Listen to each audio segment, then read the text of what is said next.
Oh, Epic. Yeah. Just in the middle of the floor? Or like, Yeah, because this room right now is kind of a catch-all for stuff right now. got it. Is this where you play games? No. Is it just a computer room? Yeah, it's a guest room / where my desk is at. Oh, pretty shit. cool. Jump scare over there. I have always the thought YouTube this was thing your up. bedroom, actually. Yeah, I did too. You guys. I mean, it's like why you guys. wouldn't? Why would you not have a fridge and an Anakin Skywalker in your bedroom? I don't. They'll be over there. Anakin should probably be in your bed with you, to be quite fair. Honestly, Y'all don't know what happens to him after we're done recording. I feel like he's been in that exact same angle for the last 3 years. Yeah, actually, probably. And I've only been in this house for 2, so I don't know how you explain it. Impressive. Jim, I just want to let you know that I'm currently the #1 fan in the chat. Dude, you're right. Dude, he is. He's the #1 super fan in the chat, dude. Jim can never. 1%. Dude, I'd honestly go as far to say as you're 0.01%. Dang. That's pretty epic. It's pretty small. If you think about All it. right. wow. Size management. Down. All right. Superman said, look up, and everybody looked down at their phones. I am trying to. So true, though. I am trying to share the live in the group.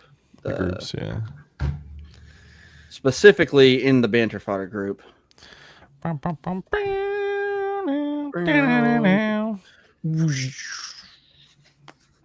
you guys see the behind the scenes of them filming that with the volume? I did. Yeah, Yep. dude, Cool. trash. Oh, I mean, yeah, cool. That was one thing I didn't like in the Dolby viewing I had, but it looked incredible in IMAX. I need There to wasn't see as it. much like wide to it, you know what I mean? It was more Had a little more vertical. vertical. So yeah, so it was nice. It is nice.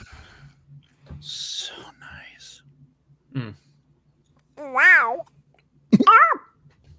All right. Speaking of nice, guys, I think it's time to jump into this thing. Dude, All I'm right. not jumping into this thing. Freaking go. Let's freaking go. I'm gonna do freaking the intro. You Wait. won't be scared. Take us there, Skitch. I won't.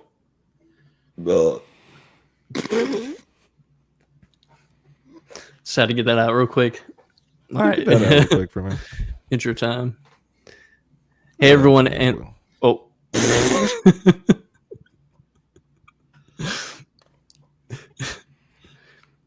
Hey everyone, and welcome back to the Banter Fodder podcast. I'm your host, Drew, joined by my co-hosts Michael Hoover Dam, Jimmy Jam, the Walker Texas Ranger Man, and Mitchie Man, the mega DC super fan. Came up with that on the fly. That was really pretty good. Dude, that was so good. Thank you so much. But yeah, guys, it's good to be here. It's good to have Mitch on the pod again. Oh, Correct yeah. me if I'm wrong, but this is the first time that we've had you on like a proper main episode. So that's pretty epic. Belittling our discussion episodes? I'm not belittling the discussions. I'm belittling that they're not the reviews and they don't get as many views. Bars. All right, dude, you were Dr. Seuss tonight. Dude, thank you so much. It's because I saw the trailer for the new Cat in the Hat. Gosh, Looks when pretty are we gonna good. do that? Inspiring. That poop joke was so good. Yeah, Oh my it really God. is. But I do love the animation style. So Mm-hmm. I think they nailed that. It at the does very look least. good. It does look It's good. unique for sure. Yeah. It's almost like a unique 2D side scroller. I have to fit in. My cup has trunks. Just tape it to the chest. Gabe, I resent that comment. He said, wow, bunch of fake Snyder fans. I am wearing the Man of Steel shirt. I am wearing the Zack Snyder Justice League shirt. Yeah, Jim's No! actually wearing just Zack Snyder Wow. on his shirt. Yeah. I'm go Gators. That's what. Go Gators. Jump. National champions, #1, baby. You Must ain't be first nice. or last. True. God. For real. Thank you, Jim.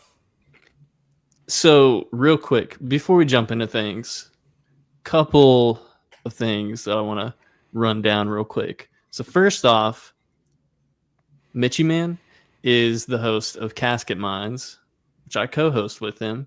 Mitchie Man, kick it off. Tell the chat, tell everyone who's listening on the podcast feed what Casket Minds is, if they don't know.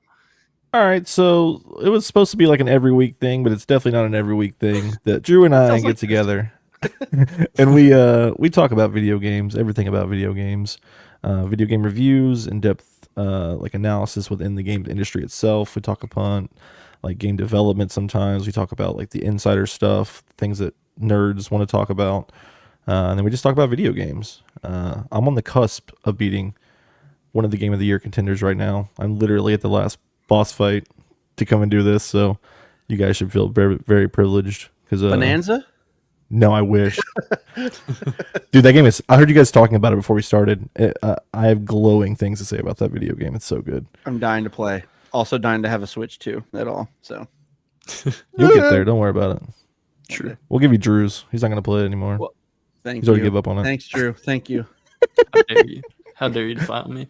But yeah, Yeah, definitely we just talk about video games. Yeah, check out Casket Minds. It's in the title. You can click on the Casket Minds in the title, go directly to the channel. And also the Casket Minds link tree is in the description below, so you can check it out there as well. And listen to all of your favorite platforms. But speaking of link tree, on the Banter Fodder link tree, Ooh, good. there's going to be a link to the Substack that we just made a couple of weeks ago. So we're going to start having some written reviews, some different like pieces and maybe some essays on there. I already wrote a piece about Superman. It was kind of like leading up to the release of the movie. So definitely check that out. I put a lot of effort into it and I think it's pretty good. I'm pretty proud of it. So if you want to start reading some reviews, you can do that now. So yeah, check that out in the description below. Now, let's start off this thing with our good old classic. What stuff have you been watching lately? But let's keep it a little bit shorter, Jimmy Jam. No, Just for time. you guys know I'm the one that rambles. Just for time purposes. But we're gonna start off with Mitch since he is our guest today. So Mitchy man, what have you been watching? Give us some highlights. All right, I'll go top 4 or last 4 of my Letterboxd. 2 of which are Superman. I saw it opening night in Dolby, and then I saw it the next day in IMAX. Obviously, I'll be giving in-depth talks about that tonight. And then after that, I watched a at-home viewing of The Suicide Squad by James Gunn. It got me back in the mood. You know what I mean? You know, I want to get back into this loving comic book thing in a universe setting.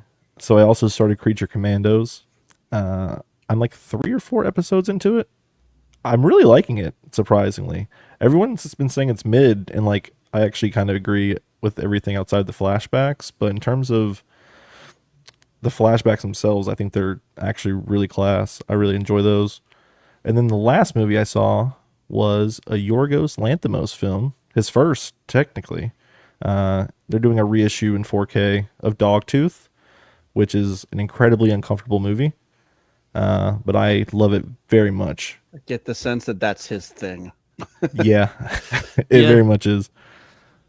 Dogtooth is kind of more tame than even his recent stuff, but I think this one's more digestible, which is still a weird thing to say, but as long as you know the kind of filmmaker he is, you'll be fine, I think.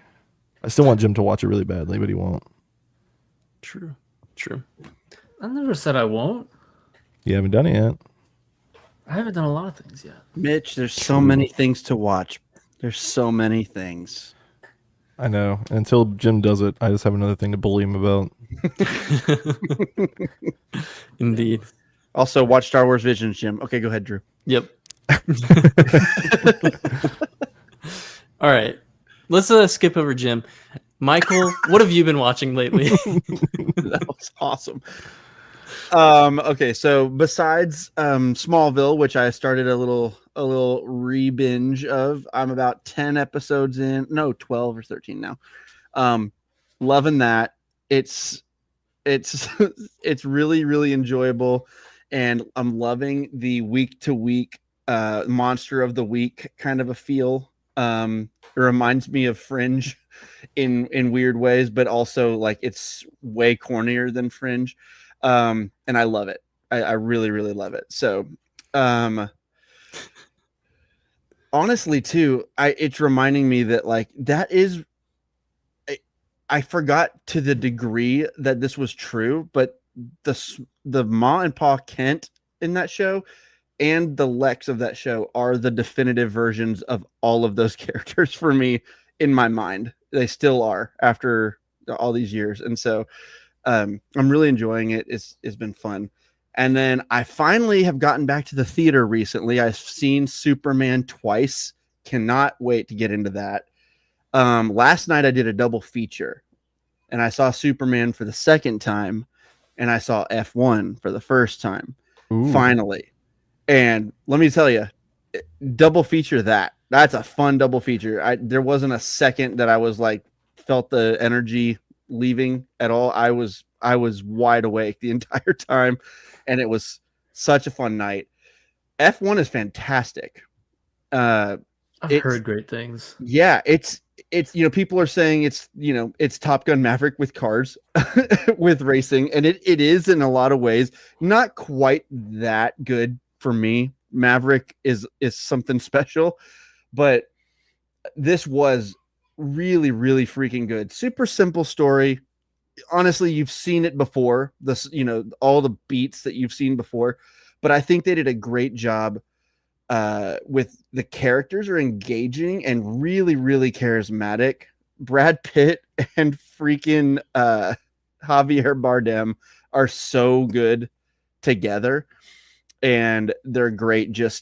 They're just so charismatic, and they own these characters that are, I feel like you could a lot of people could play the roles fine and it would be kind of a lot more generic feeling, but because they're doing those roles, it feels so much more. The movie is just kind of oozing coolness and charisma because of them. And then also I cannot remember the actor's name, but the guy who plays the young racer, the rookie racer, he is fantastic. I thought he was great, and honestly, his character was probably the deepest in the movie. And I thought he was great. The racing sequences were stunning. I was on the edge of my seat. So if you haven't seen F1, go see F1. Support that movie in the theaters. It's still in there, still kicking. So, and Brad Pitt, he just rules. He just rules. I love Brad Pitt so much. That's what I've been watching. You are muted. Drew, you're muted. I don't know how that happened. Yeah, I still haven't seen F1, but I really, really want to because it looks fantastic. You'll love it. You'll love it. I know for sure I will. I've always said that I'm the biggest F1 fan ever. I've never watched a single race, but I tell you what, I'm going to become the biggest F1 fan. Gabe says Damson Idris is his name. Thank you, Gabe. Okay. Great actor. He was really, really good in this. I agree, and I haven't even watched it. I still haven't seen that either, actually. I really want to see that. James hasn't either, but he doesn't watch movies, so. Right. As he goes on a 20-minute rant about what he's been watching. All right, James. And here he goes. What have you been watching? Now you're muted, James. No, he's not muted. There's just something happening on his side. I watched Twister. The original? Yeah. I'd already seen Twisters, so I went back and watched Twister. First time? Yep. You watched Twisters before Twister? Yeah, because I was at a social gathering. and that was what was being watched. And they're like, you don't have to know anything about the first one because it's not even really a sequel. There's no characters or anything. So I watched Twisters, then watched Twister just recently, and I was like, oh yeah, that's you know, this is a fun time. I love that movie. Then I watched what? I love the first movie. I grew up watching that movie on VHS, and It's as a kid, terrified of like thunderstorms and stuff. Twister scared the crap out of me. Still haven't seen it. I've only seen Twisters. it's a really fun movie. I actually really loved it. It's I haven't seen one Twisters yet. that I could tell. I actually have. I mean, I have basically the same thoughts for both, and that like they're fun. They're definitely one. They're definitely movies that to me I think I would like more had I grown up with them. Yeah, They feel like cozy. Well, I mean, I'm talking about Twisters as if it's an old movie, but Twister feels like a cozy VHS movie. You know, it is. So, and then I watched John Huston's Moby Dick. I'm trying. A friend that we had met through an older film Facebook group, Coles Davis. He had gone through this whole thing of watching movie adaptations of books he had read, and so I was like, "Oh, that's kind of cool." And I just finished the book, so I was like, "Oh, I'm going to watch the movie," and the movie's actually really good. It's got Gregory Peck as Ahab. It's got incredible production design. Like, it just feels so period authentic. It doesn't feel cheap. It's a 1950s movie about giant whales, and the whale effects are actually really cool. Like, they cover it in really, really cool, convincing ways. So I was really happy with that movie.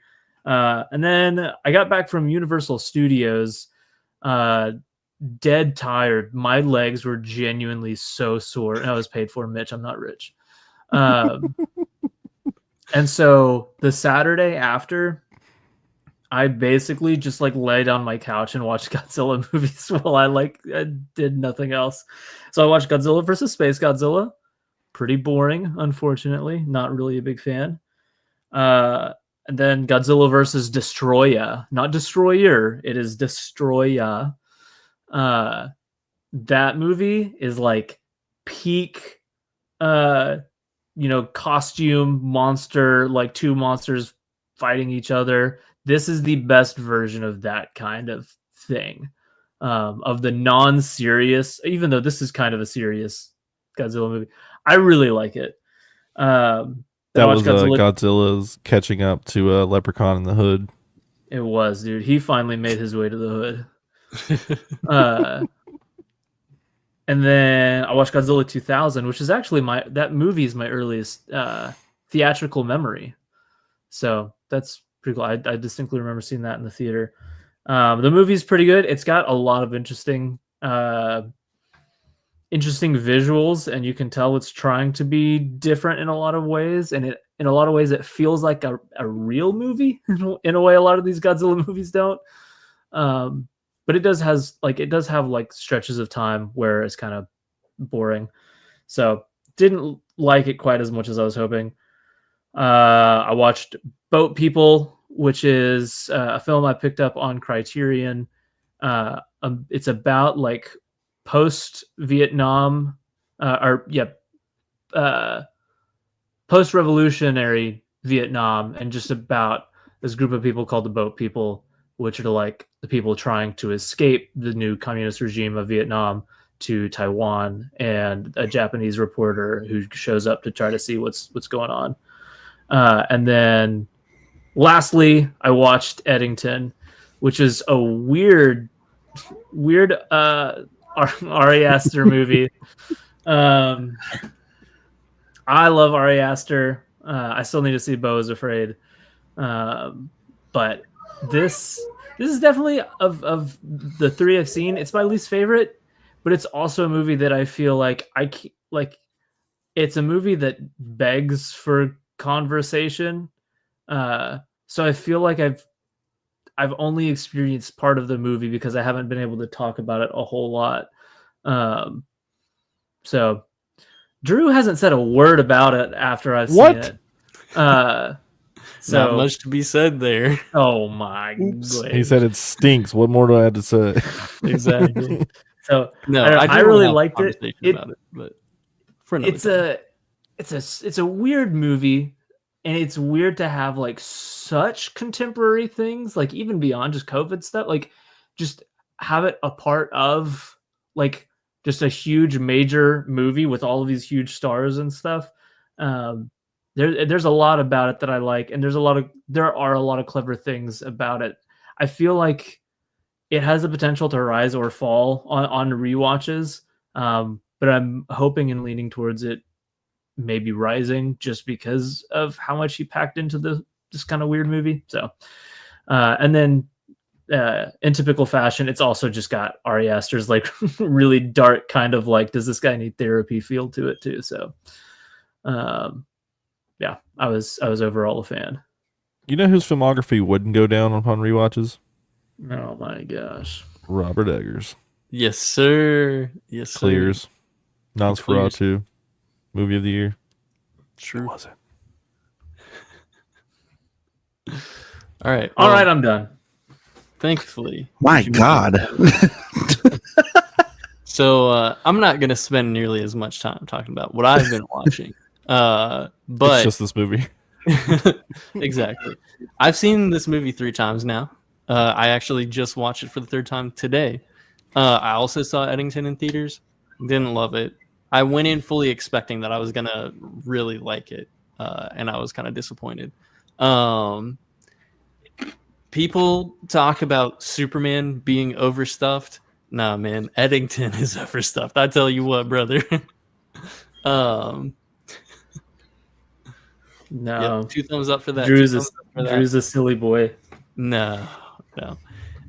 Anyways, other stuff I've been watching.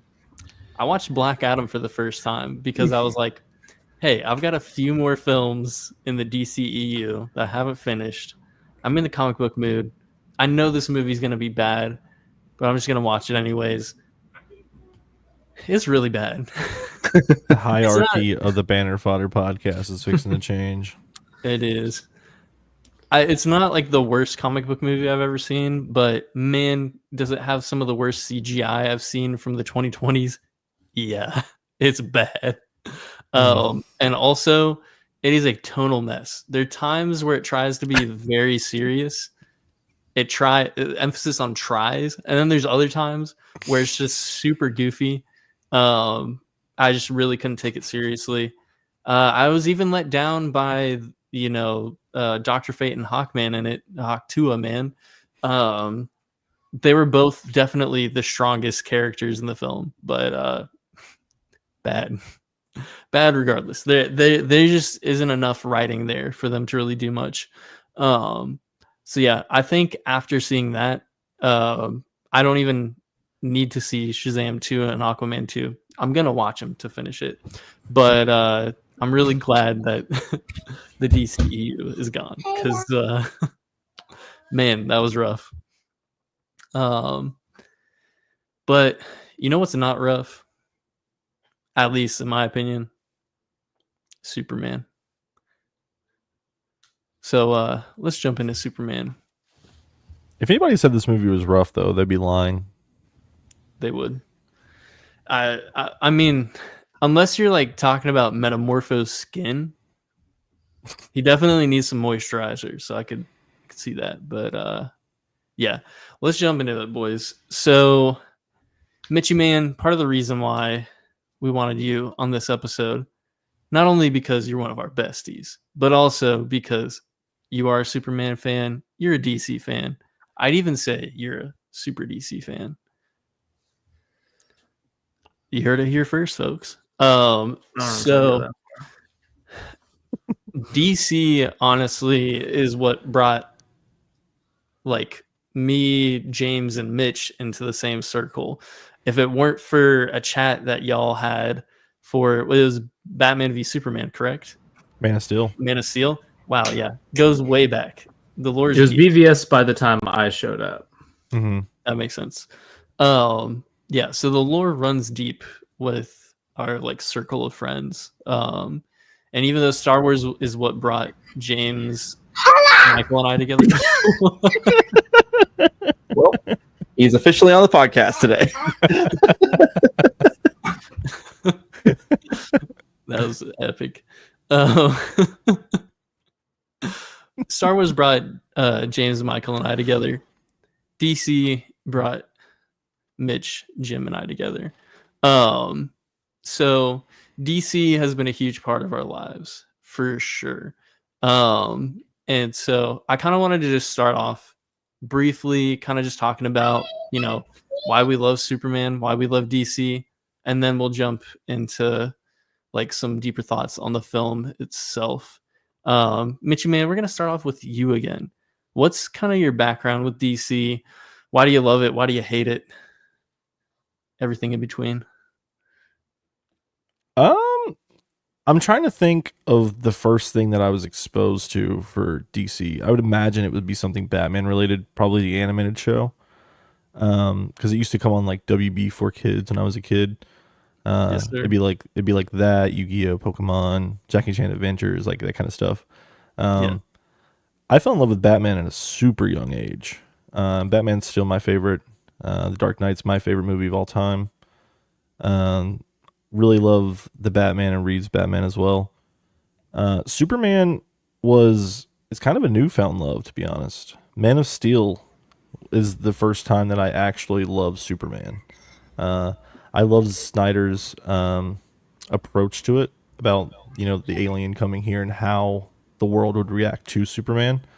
I think that Snyder got Superman pretty spot on in terms of writing and visually. Oh my God, that suit is, it does something for me, guys. But it's incredible. That's where my first love for Superman came. I think that I enjoyed Superman, but like he was always, and this is gonna sound silly, but he was like Batman's Robin to me, like when I used to watch the Justice League like show, because I was like, I don't care as much about you. You're not as cool as Batman. And like even in like stuff like Batman Doom, I'm like, you're always gonna be inferior to Batman. I still hold that thought process, by the way. But yeah, Batman is where my heart is, but I've grown fond of the red cape. Awesome. Jimmy Jam, what about you? Similarly, I believe my first exposure to like DC stuff was the animated shows. I have a very particular memory of WB Kids it was an all-day Batman Superman marathon where they would alternate between Batman the Animated Series, Superman the Animated Series, Batman the Animated Series, Superman like just episode after episode all day. And I just remember watching that like literally from morning till evening. And more than those, though, I watched Justice League. Justice League was a show I watched a ton. And then loved all the DC. Well, I didn't really grow up with like Superman as much beyond the animated stuff. Batman more so. I didn't watch the Burton movies. It was actually the Schumacher Batmans that I grew up with. So I actually really like those still, just as campy nonsense. Batman Begins I loved, and then the Dark Knight was kind of a huge moment for me in film in general, where I was like, this is like something incredibly special is happening on screen. Like I'm being blown away. And it's not just because of how awesome everything is. There's also like real character and drama and just incredible artistry and stuff. So that Batman's always, and then of course the Arkham game. So Batman has always had like the lion's share. But at 2013, when Man of Steel came out, I did become a much bigger Superman fan. I started reading more comics, again, primarily Batman comics, but I got into like Green Lantern and some Justice League comics in high school and started to like Superman a lot more. And I've kind of had a growing affinity for like the characters that people call boring. Like Leonardo is my favorite Ninja Turtle and Cyclops is my favorite X-Men, because I'm sometimes like the straight arrow kind of like I'm just like the moral center is trying to keep this freaking mess of a team together, and like Team Cap everybody else forever, baby. yeah, I love Cat. Like I love, you've got all of these other people that are called more interesting, like Wolverine and Raphael and whatnot. But it's like they are interesting, but I like that guy who's just like, gosh dang it, how do I freaking keep this crew in a way that functions while maintaining my own moral center and whatnot. That's always been like a really compelling kind of character to me, and only more so as I watch more. So, and Superman really occupies that role within the Justice League, and so I've really grown to love him more and more as a character, to where now he is among like my favorites. I think his attempt to be that moral center is oh, did we oh, Drew, you are muted again. I'm so sorry, you guys. I think Michael pressed the wrong button. I did. my I did. I'm God. so sorry. I meant to mute, or I meant to unmute myself, and I accidentally pressed that. I'm Get so this guy sorry. away from a keyboard. I know. I'm so sorry. But anyways, yeah. So that's mostly my history with the character is, and this movie in particular gets a lot of what I like about Superman. Right. There's a couple lines where I'm like, oh yeah, that's really good. That's really good. Yeah. Michael, if you feel ready, what about you? I will try. I apologize for noise. Oh, it's okay. So, my background with DC is mainly kind of like Mitch. I'm more Batman than anything.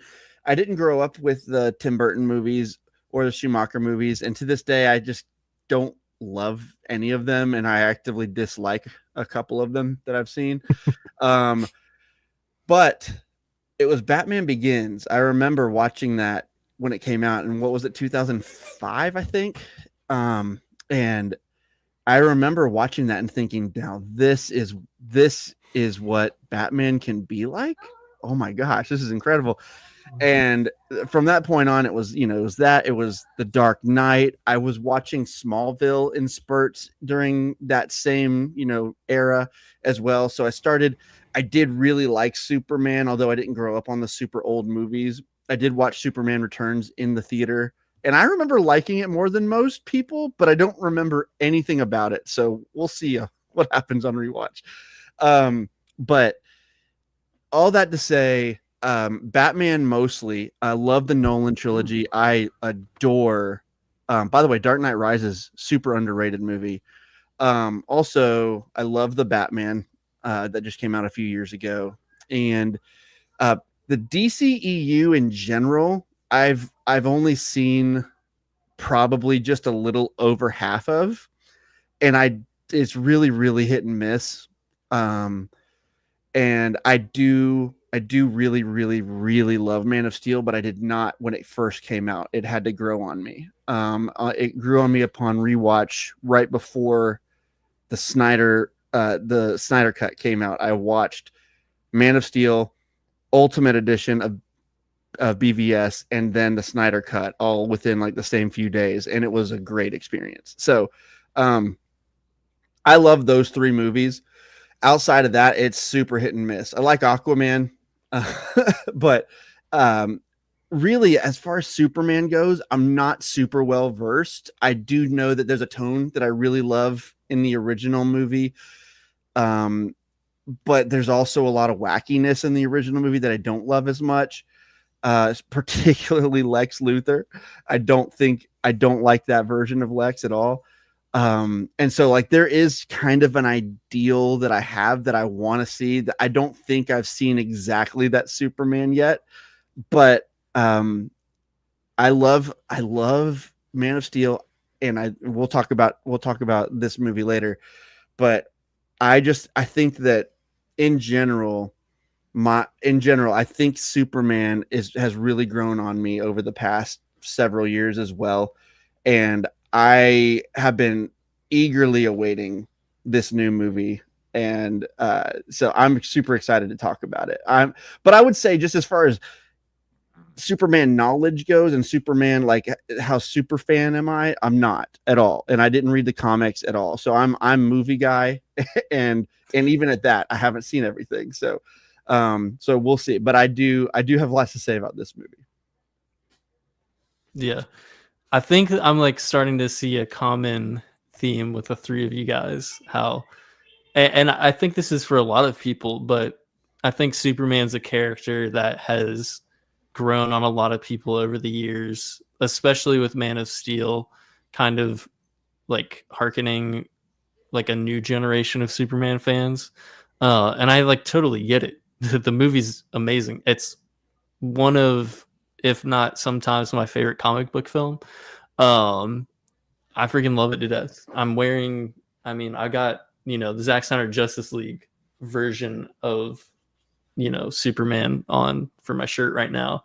But I love what Snyder did with that character. I grew up with Superman. I watched Batman the animated series, Superman the animated series. I also grew up with Batman.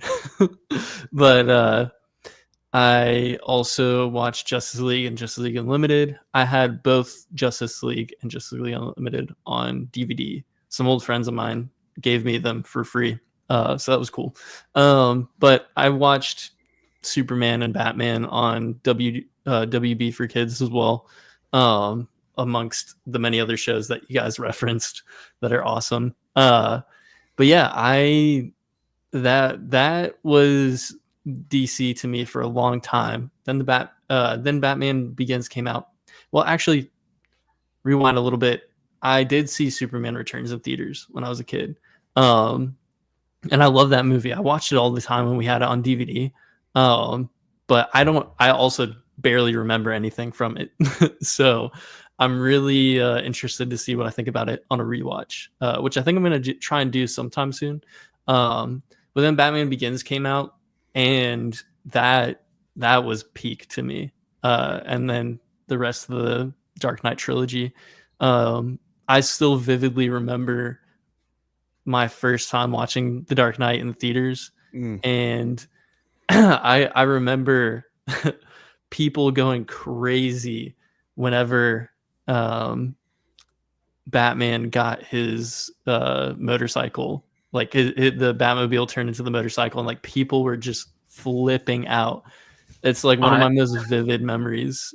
I remember watching it in the theater, and whenever the Batpod goes up the wall, flips around and lands, the entire theater went, "Oh!" Yeah, it was same for me. Yeah, like those are just very distinct memories that I have. So yeah, I grew up with these characters. I watched so much like media with them growing up. I also watched Smallville. Never finished the show because I only ever would watch it occasionally on TV, or like if I was at a friend's house. So these are my characters, Superman and Batman. I'd say honestly, like growing up, were like very almost like equally my favorites, but Superman is like one of my all-time, probably maybe all-time favorite fictional character.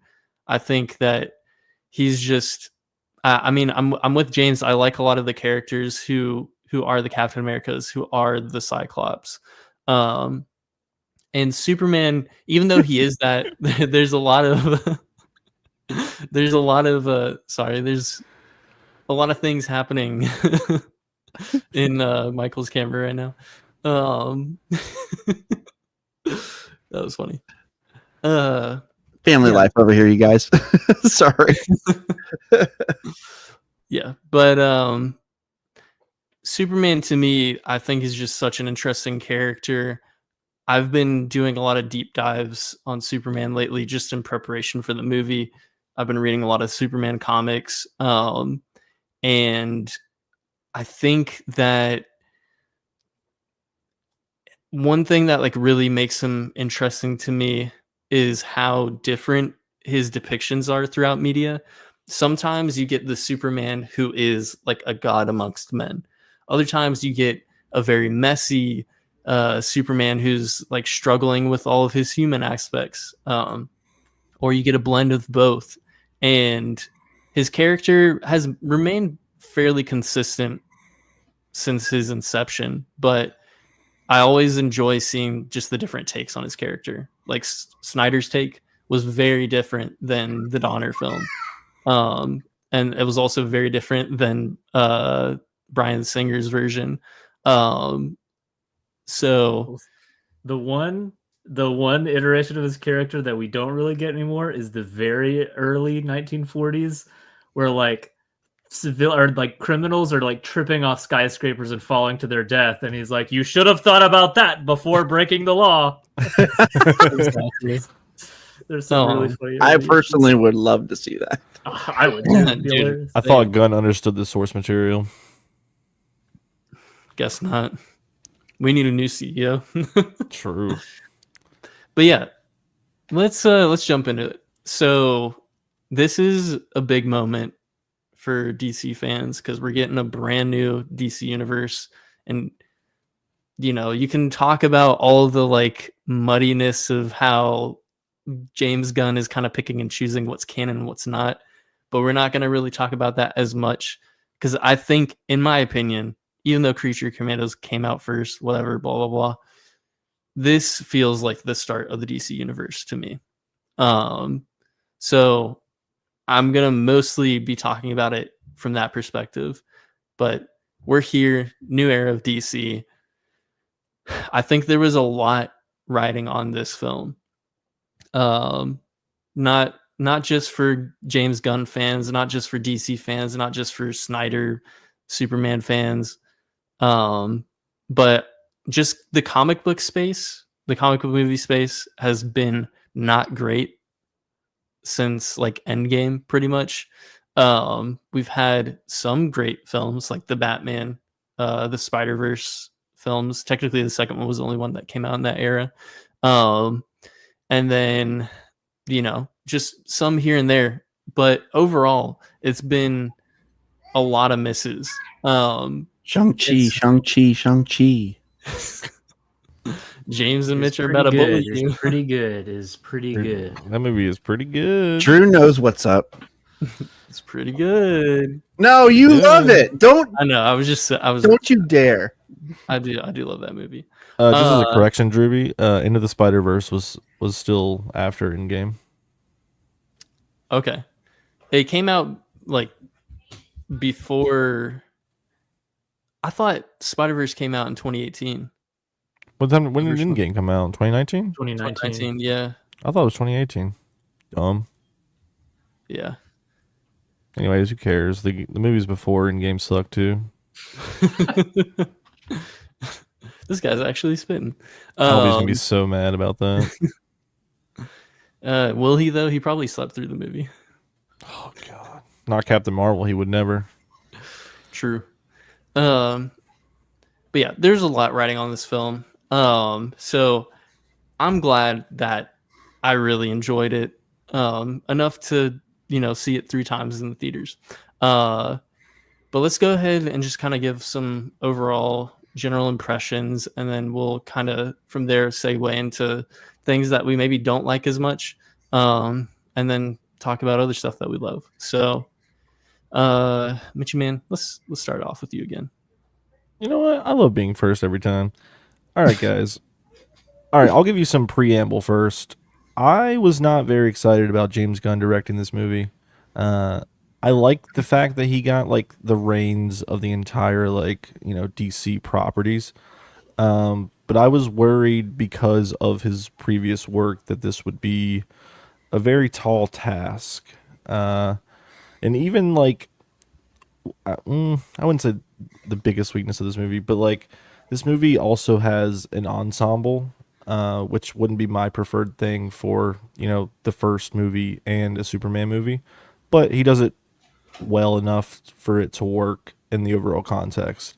And it's also one of the reasons I like Creature Commandos, maybe not first, but I like Creature Commandos existing already.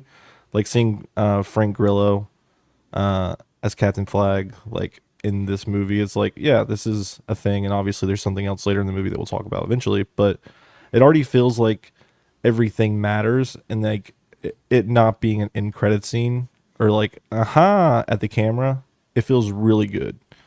As far as the movie goes, though, I wasn't as high on it when I first saw it. I saw it in Dolby. It did not look great to me, honestly. The sound was incredible, but and in Dolby you can feel every punch. It was really nice, but visually it did not look good. So I was very excited for the next day because I saw it in IMAX the next morning / I guess early afternoon. Not important, but it looked incredible in IMAX, like jaw dropping good. And I was like, it's obviously made for this format. So I'm excited to see what it looks like at home. But seeing it in IMAX actually took a lot of my worries away. Well, not just IMAX, but seeing it twice like took a lot of my criticisms away. I was probably a little bit too nitpicky the first time, but it's always that thing of like you have the expectations in your head and then you're like constantly thinking about it and you're like, ugh. I get it. Yeah. But the second viewing changed it. I gave it a 4 out of 5 stars. I really love this movie. As a opening movie to a cinematic universe, I think it's just about as good as it can be. Because we have to establish a lot of things, and I think Gunn does that really, really well. But yeah, those are some like opening, non-spoilery thoughts. Yeah, I agree with a lot of that. Michael, what about you? So yeah, I've been ever since this movie was announced, and ever since it was announced that James Gunn was, writing and directing it, and he's doing the whole DCU. I've actually been a big believer in it from the get-go because number one, I haven't seen all of James Gunn's movies, but I've seen all of his comic book, at least his big budget comic book movies. I've loved all of them, to be honest. Even Guardians 2, which I feel like gets a little too much crap. I really love Guardians 2. I'm a crapper. And you're a crapper. Well, I'm gonna crap on you. No, All out. I do feel like that's the most emotional of the three. Even more than 3 somehow. But it is. I really love his style. But even though I've been excited about it, there's always that thing in the back of my mind, like, okay, but I hope he doesn't go full James Gunn with it. I don't think he will, because I do think he's a smart guy, and I think he understands Superman. I just kind of trusted that, and I don't, so there was a point to where I did have to just be like, nope, I don't think that he's going to go full on all of the wackiness, all of the craziness, but I do think he's going to have some of that. And I think that's pretty much what we got. I think that there were James Gunn-isms in this movie that worked for me. There were James Gunn-isms in this movie that did not work for me. I mentioned earlier, I haven't, there's a Superman movie in my head, not like plot wise, just tone and vibe wise. And I still haven't seen it. Like including this movie, there's a certain thing that it's like there's a certain seriousness, but not Man of Steel serious, but then there's also a hopefulness that there's a specific tone I want to see someday, and I was kind of hoping that would be this, and it's not quite this, but that's okay. That's just a kind of a personal preference that I was hoping for. But all the build up to this, the trailers came out. There was a lot of like, oh, that looks terrible. Oh, I don't know. There's, and some of it I thought was a little much. Some of it's like, yeah, and I get that. That's fair. I just wanted to see the movie already, and I've gotten so tired of the discourse to the point where I just stopped reading tweets or any of the chats about the DCU until the movie came out, and finally sitting down to see this movie, getting just dropped into this existing world. I thought, if they're not going to do an Iron Man here, if they're not going to do a Superman Begins here, like an origin story, I think this is a really cool way to do it. And I really think that they really, they kind of knocked it out of the park in that way for me. For me at least, there's that there would be a tendency to have this film kind of overstuffed with too many characters, but I actually thought that with the Justice Gang, and That's a cool name. You're in. I laugh every time. I love it. I thought with them and all of the, in the trailer, you saw like a bunch of different kaiju and monsters. And like, it's like, okay, what is this movie about? There's so many things happening, so many people. And when you actually watch the movie, it's like, it is a Superman movie. And yes, like there's a lot of characters, but it really does still feel like a focused Superman movie. And in a lot of ways, the first act or two feel like almost Saturday morning cartoon, like a few episodes of one, like where, he's going to fight different monsters, like seemingly every day.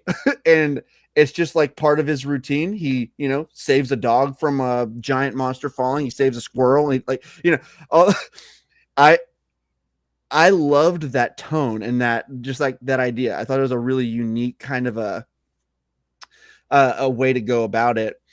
And so generally speaking, I love this movie, and I did the first time. I loved it, but Mitch, you said it really well. Like the first time you watch it, you have the expectations and the hopes that you like it, and every second you're watching it like, oh God, I hope I like all of this. I hope I like all of this. And after it's done, you can digest it, and then you rewatch it again, and it's just like a different experience because all of your fears, what's coming. You can actually just notice other things that maybe you missed before, or just be more at peace during it.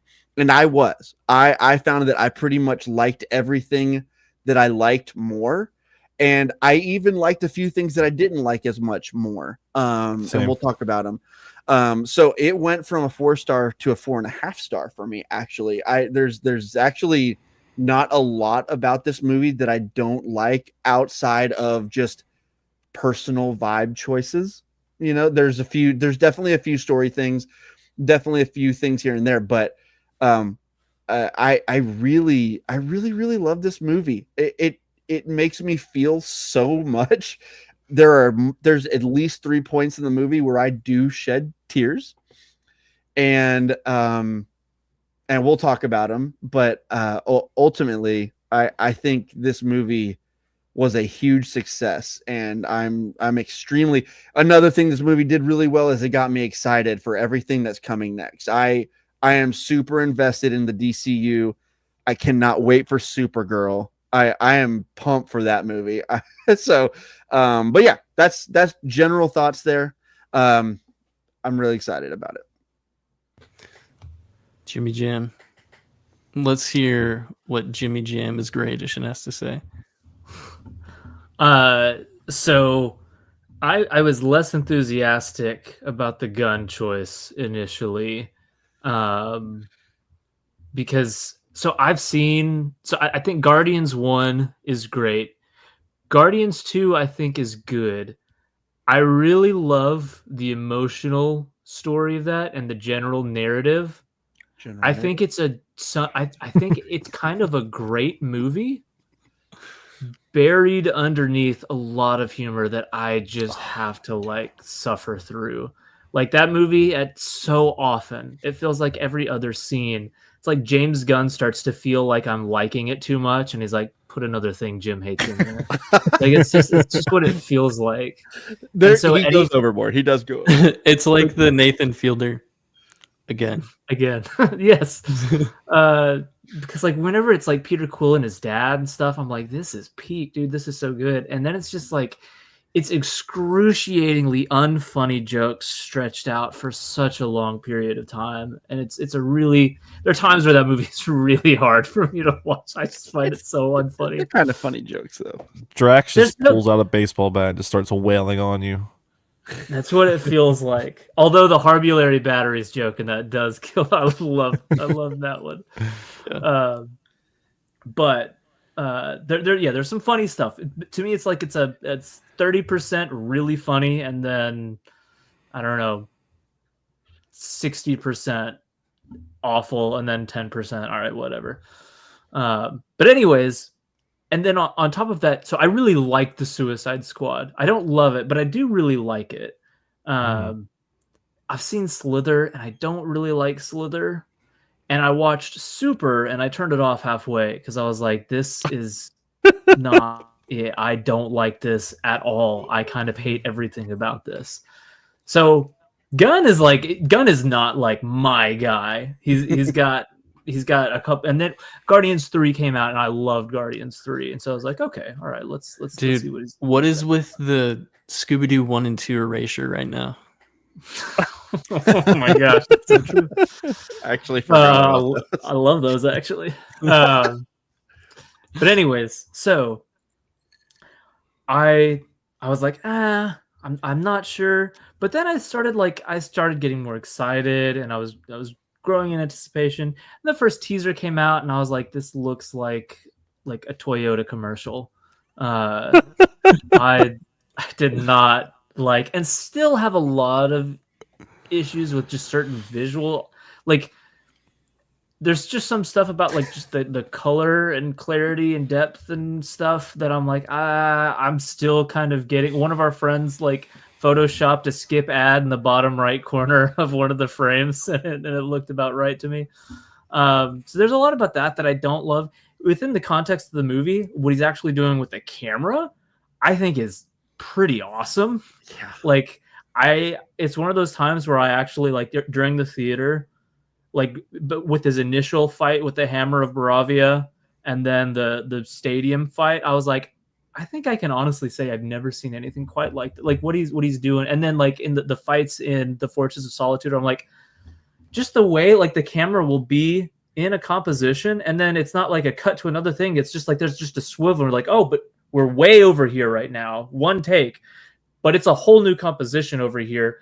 And it's not just like long take, like we're held here super long and then we come over here. It's like boom, boom, boom, we're spinning around. And like the way that first fight, like the fight at the very beginning of the movie after he crash lands, like whenever he's actually fighting the Hammer again, and you've got Lex is shouting to all of the other guys.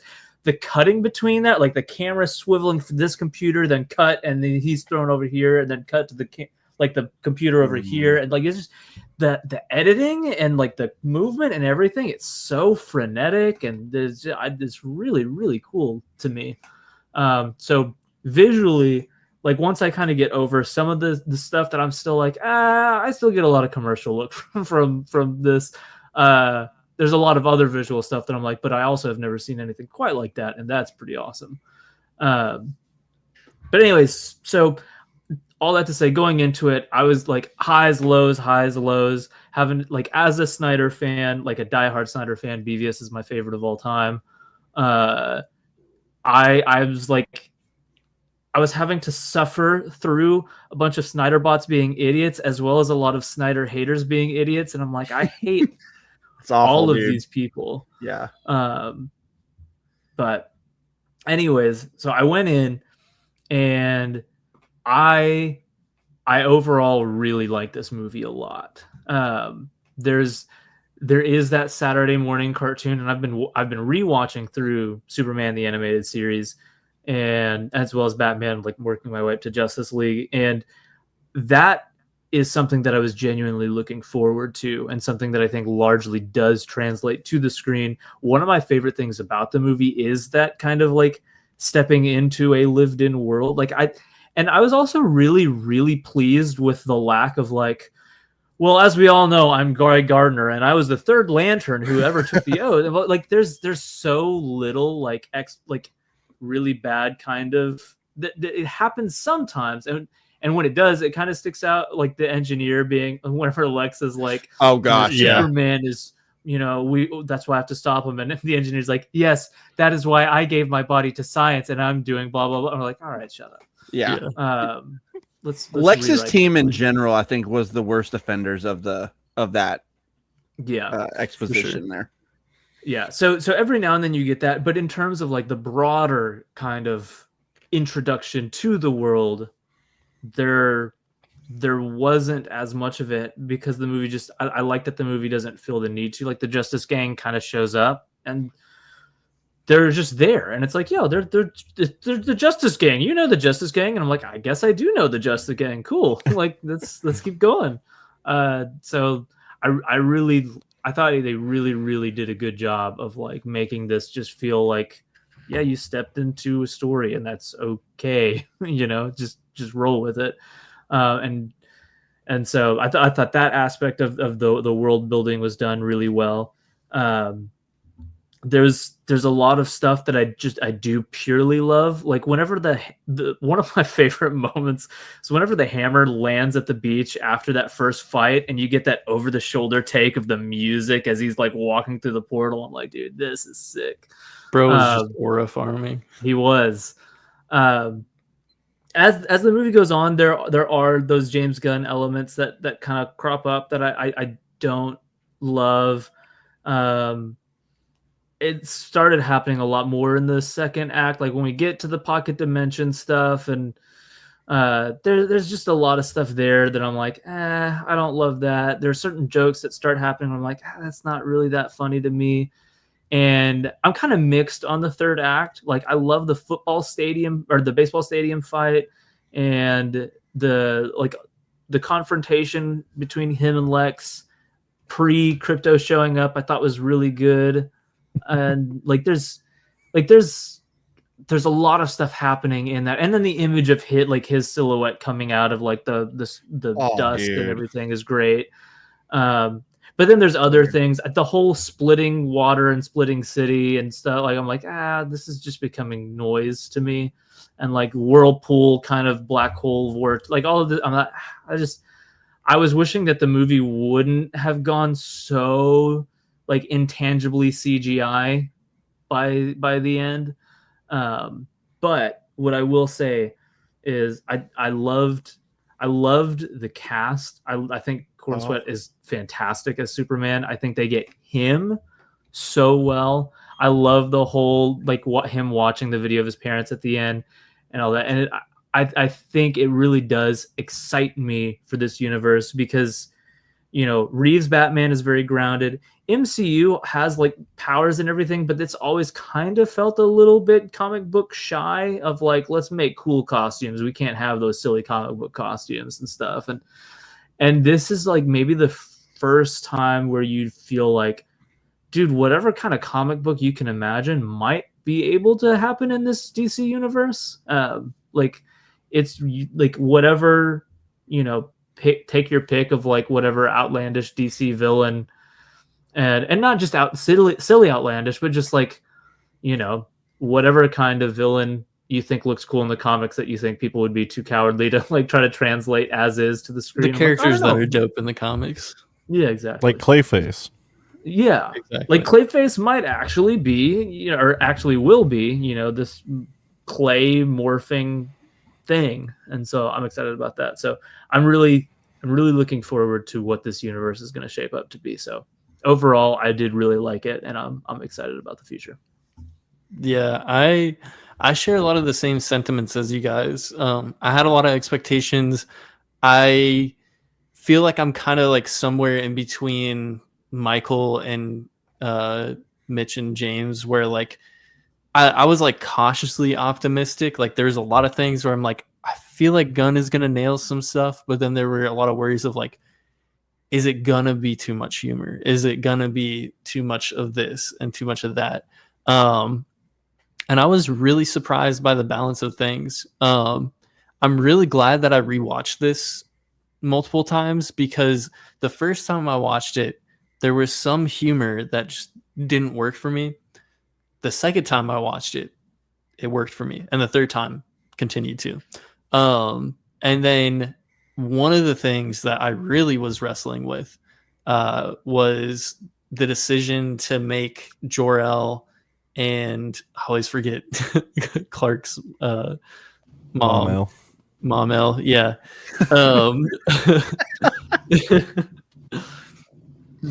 The decision to make them quote unquote evil, I didn't know how I felt about that. That was a change that I wasn't expecting.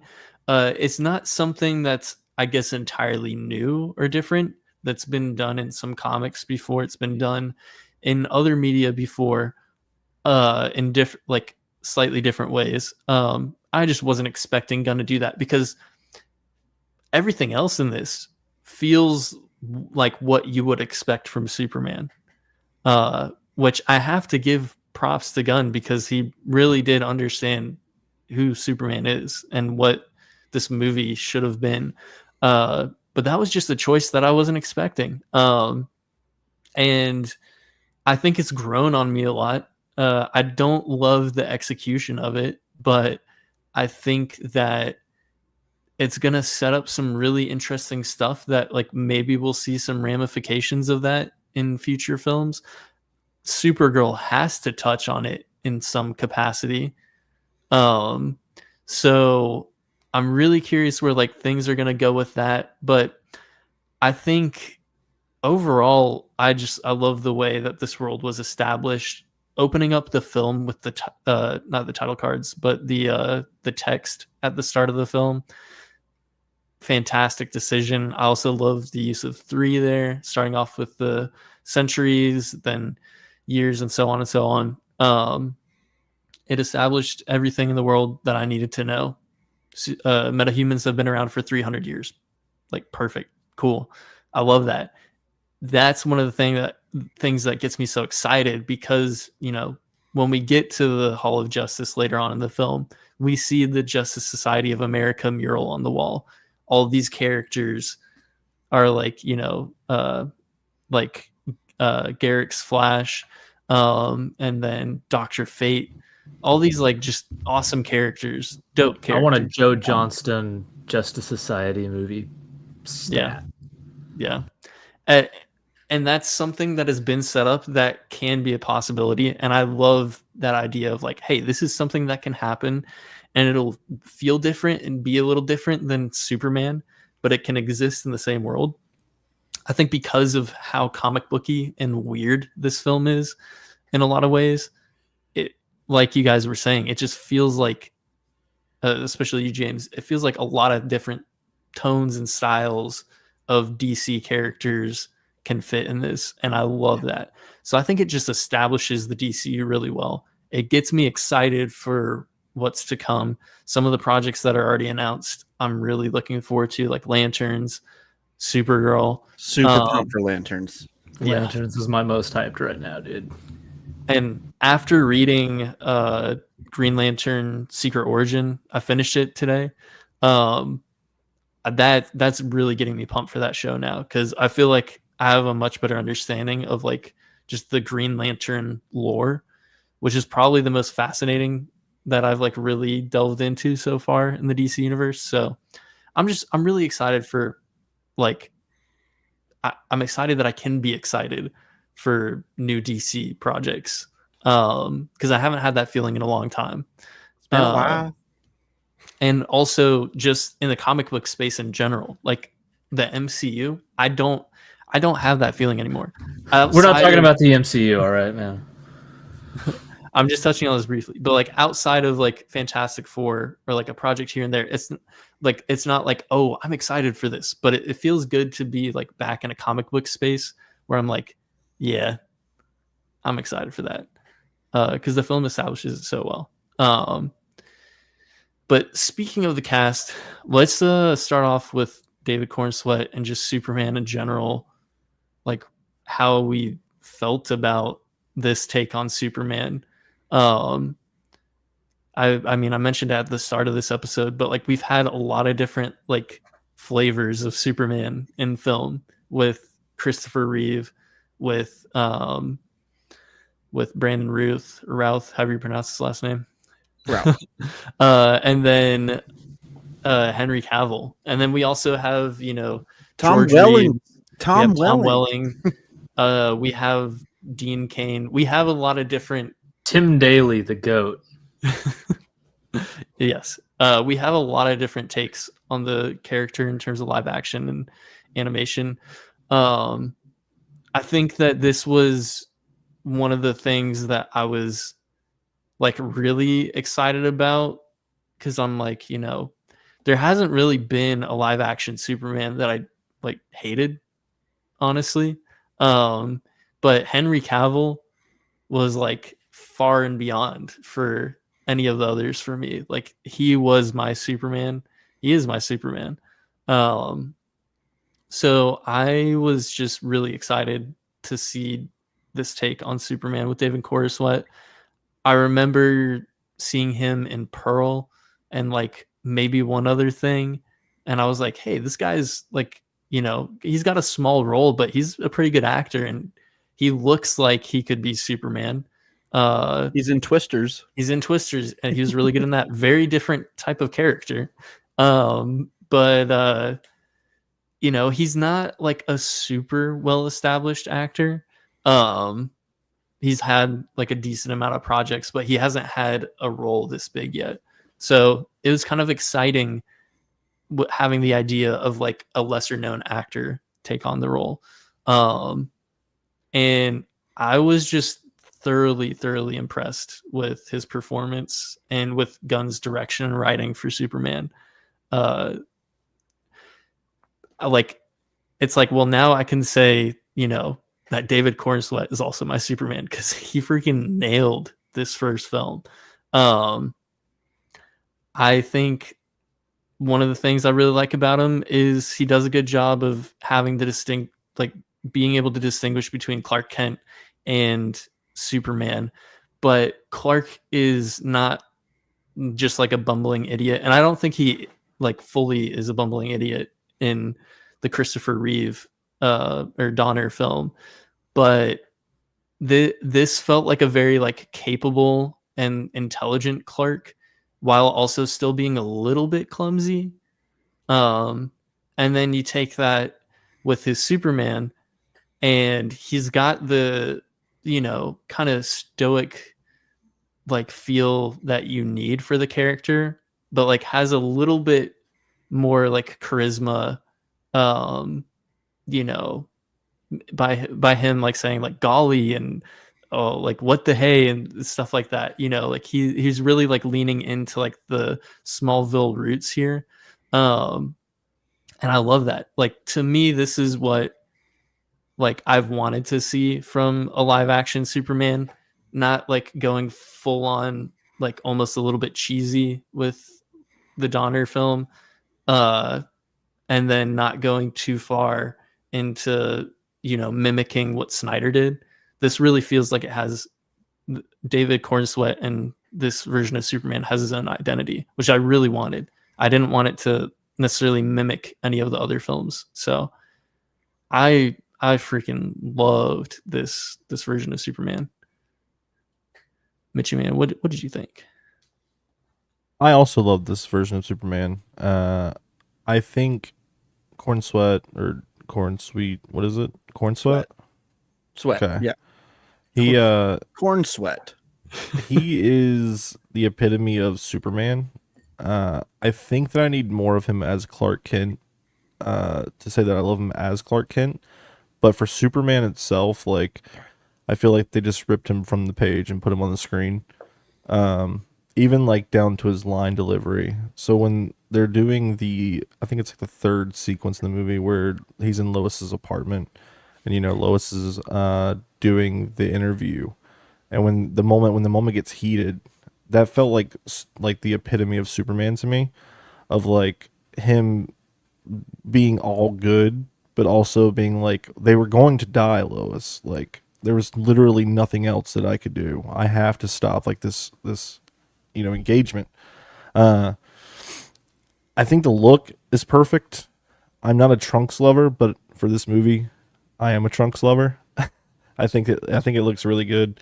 I've seen a couple of podcast clips of, well, I guess it's media stuff with Corenswet and Gunn talking about this, of like whether they wanted to do Trunks or not, and they couldn't actually decide if they wanted to do Trunks. And at one point, Gunn was like no, the Trunks looks stupid. But it was also like the thing of Corenswet was like, well, you want him to be approachable even if he is this godlike figure, and having him in silly little trunks is going to make him more accessible to people that like aren't evil or out to do something bad. You know what I mean? Like, even like children aren't afraid of him. Which, it's kind of like when I saw that clip, I thought of immediately how they were portraying Batman in Batman vs Superman, of like how he was this devil like character and like the like media and stuff. I don't know. That's what my brain went to. But yeah, I love this iteration of Superman. I think what all of his like silly little goofy little moments are really good. I love the ending with Lex and him giving the monologue about how he's just as human as anyone else, how he puts on his boots and pants one leg at a time, like first foot forward, trying to do the right thing. It's a powerful message, especially in this day and age, which is what Superman is ultimately meant to be. So I really, really like that message. One thing I didn't say earlier is that one of the reasons I was afraid of Gunn helming this movie is because sometimes, and maybe not, I won't say most times, but a lot of the time in the Guardians in like the MCU, they always undercut the dramatic moments with humor or like something that isn't as heavy or distraught, and it really takes away from the moment. And I have to applaud Gunn because I was very concerned about this. I didn't know if he would have the chops to actually restrict himself to this, but fortunately he was very, very well maintained. The humor wasn't my favorite, but Gunn isn't like my favorite comedian or writer, so it's bound to happen. But I think this movie is very funny. But a lot of the qualms I have with the movie also come in like the second act, which we'll get to. But in terms of Superman and like the casting for Superman, I think it's pretty perfect. I also love that he's not a well-known actor. I think that would have taken away from the movie. Yeah. No, I agree with that. What about you, Michael? Yeah, I loved him. I thought he was fantastic. This version of Superman is kind of he's not the it doesn't feel like the God. I mean, yeah, there's definitely points where it does there are hints of a God amongst humanity. Obviously that's part of it, but not to the level that Man of Steel in such a mythic sense. This movie goes out of its way to accentuate his humanity. And I thought that because of that, I thought Corenswet, the way that he portrayed that, I thought it was perfect. I thought it was pitch perfect. To the point where I'm going to need some more viewings. I hate to be, have recency bias on it. So I'm not going to say it yet, but there's a potential for him to be my Superman going forward, because I just, there's something about, obviously he has the look. It's perfect. I think that his, he has this humanity to him when he goes and like threatens Lex when he's looking for, the dog Crypto. By the way, dog? Freaking love Crypto. I love Crypto so much. Big fan. And I loved how he was even like, he was like, yeah, he's not even a good dog, but he's afraid. I have to I help love him. that line. Yeah, he's not even a good dog. That's such a great line. And That whole scene is so good, man. it's great. Freaking love it. And I think too, when I think about this movie and I think about David Corenswet, and it's hard to, I don't want to go into the Lois discussion yet, but the chemistry between the two of them was unbelievably good to me. It was perfection. And so like when I think of this movie, I think of the scene in their apartment, or in Lois's apartment. I think of the scene that we were just talking about, where he was like, he's not even a good one. Those are like just those quiet scenes or arguing scenes where they're a couple, but he's very human. The way that he portrays that side of him is beautiful. The scene with him and his dad on the porch got me like big time. It really, really got me. And I just think at this point now, having watched it twice, I can't imagine anyone else doing it. And that's a huge win.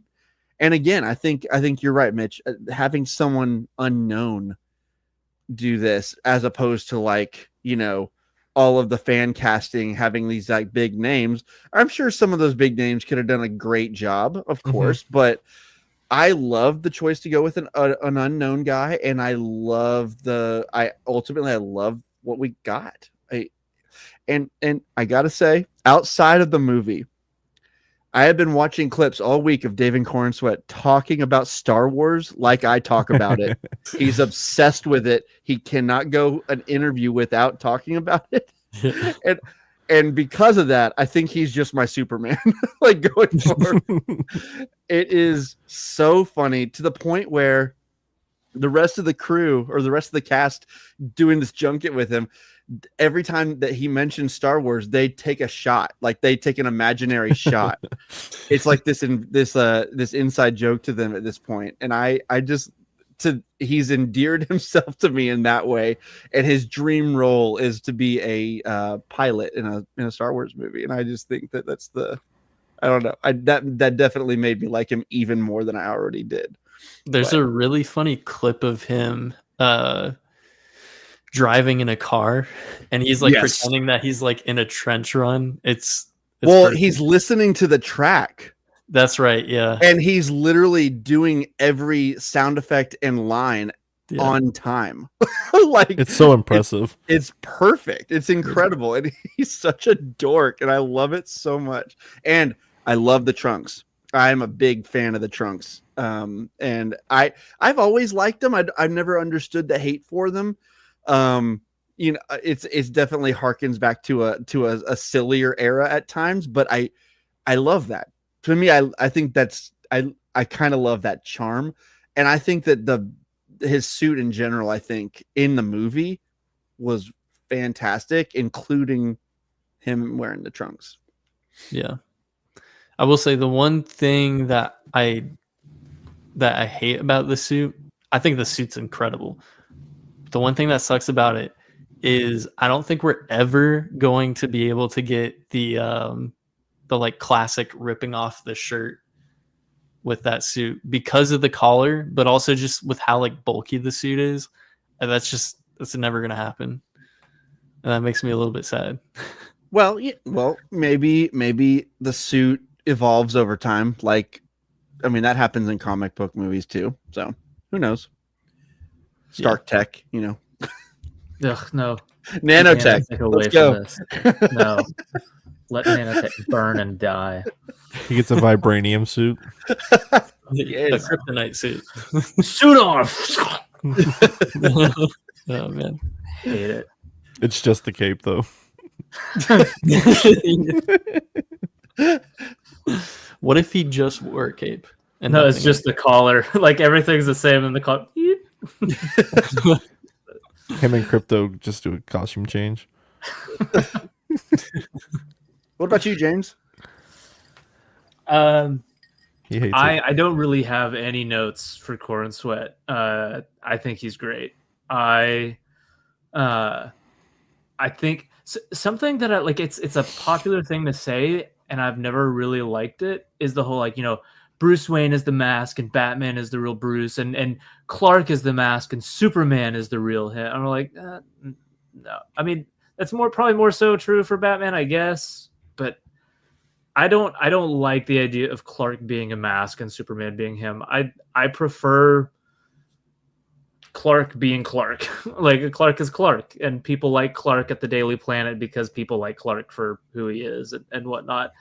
And I think he strikes the perfect balance of shades of difference between the two, but largely overlap. Where you don't feel like he's like, and now I'm doing Superman and I can only talk like this, and this isn't really me. And like, you don't get that. It's him, and it's never like you ever feel like he's saying or doing anything as a persona.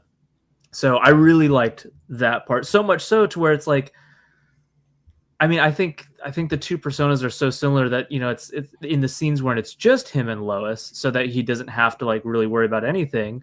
It's like, I mean, there's no real difference between Superman and Clark in those scenes. Yeah.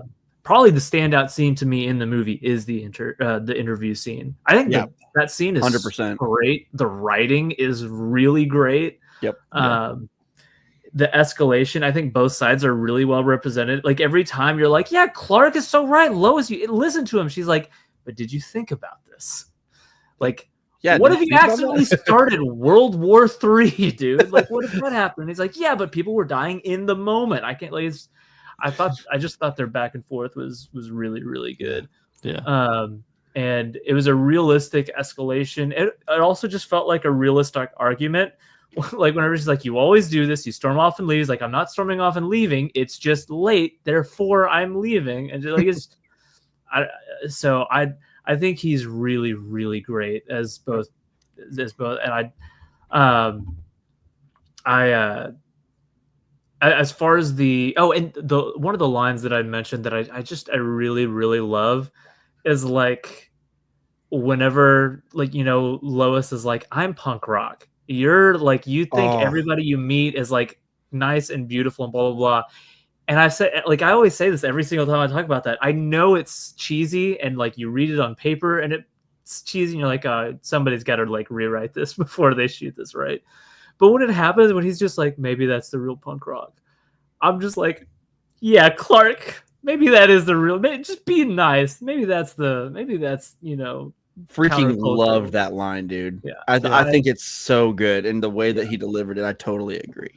It's it's so earnest. Like there's a lot of stuff in this film that if it was in the hands of like any other person, I'm not saying Gunn is the only person who could do this, but I'm just saying in the hands of a lot of other people, this like line would not work. Yeah. It really boils down to just the performance here. It's sold so earnestly, and there's so many other things in this film that feel so earnest. That's why the message is so strong. That's why the monologue at the end of the film is great, because of the delivery. I've seen a lot of like critics or like just other people online complaining about that stuff, and I'm like, I can't get behind the whole idea of like the optimism that this film has. Like I can't get behind criticizing that, because it feels so earnest to me, and it feels very important and timely right now, and for so many reasons. So all I'm saying is the people who are criticizing those aspects are saying like, oh, I'm being represented in this and that's bad. Take a long look at yourself in the mirror and think about what you're saying. I'm in this picture and I don't like it. Exactly. So, but I do like we said, I do like that it is earnestly said, and like when he says that, like he's not second guessing us. He just says it because he thinks it and he means it. And I'm like, I like that. And like I also, the humor is like touch and go for me on this, but I actually really like a lot of the humor surrounding him. Like even in that scene, and I thought this was a joke that didn't undermine the seriousness of the conversation. Because I was like, that's probably how that, like, you probably would have said that. But I do like whenever like she's, insulting the Joy Crab, whatever band, and he's like, well, a lot of people Mighty Crab Joys. The Mighty Crab Joys. Just like whenever she's like, they're terrible, and he's just like, well, a lot of people like them. So. It was really sweet. Like just whenever she sees his room and she sees their poster on the wall, and it's like, he's just this like, I don't know. I really loved that and in that moment she loved that he loved them. Yeah. And so that's what she did with all of her punk bands. She was like, yeah, he actually thinks this is punk. yeah, exactly. Like the exaggerated look of him was like, yeah, this is what it is to him, and he loves it, and that's kind of awesome. So yeah, I wish there was more of him with his parents. I wish they had a larger presence in general. I like what we got of them, but I wish that there was more. And so like I do think, and like apparently, it was cut down. I do wonder if some of their scenes got cut, and I wish it didn't, because I will say their stuff didn't quite hit me as hard. I think in isolation, his scene with his dad is really good, but I think the best version of that scene exists after more Smallville stuff. Like, Pa Kent is so barely in it that for him, like, I kind of like, and because I see this dynamic a lot just in my own life, especially growing up, of like the really talkative mother who's like just super everything, and like the dad barely says anything, and he tries to put on the persona. I wonder if she'd be like, "Oh, mush!" Like, it's just like that is very familiar to me, and I like that dynamic. I think the scene of him and his and Jonathan would have worked more if we got more than just like one scene before this of him not really talking a lot. If his presence was this kind of quiet, stern, like you can tell he's loving. It's not like he's this block of ice, but just this more quiet, emotionally reserved. If that was a more consistent presence, and then you get this scene when he's just like, "We're so proud of you," and it's like that would have meant more than like this is his second scene. So I can only feel so much. And it also feels like there should be more just because of the ending. I love the themes of the ending of them be like whenever he says, "Show me my parents," and it shows them. I love that idea. I think if they had a bigger presence, that scene would have meant even more, especially if it felt like maybe I wouldn't want him outright saying that, like, his kryptonite or his Kryptonian parents mean more than them. He wouldn't say anything like that.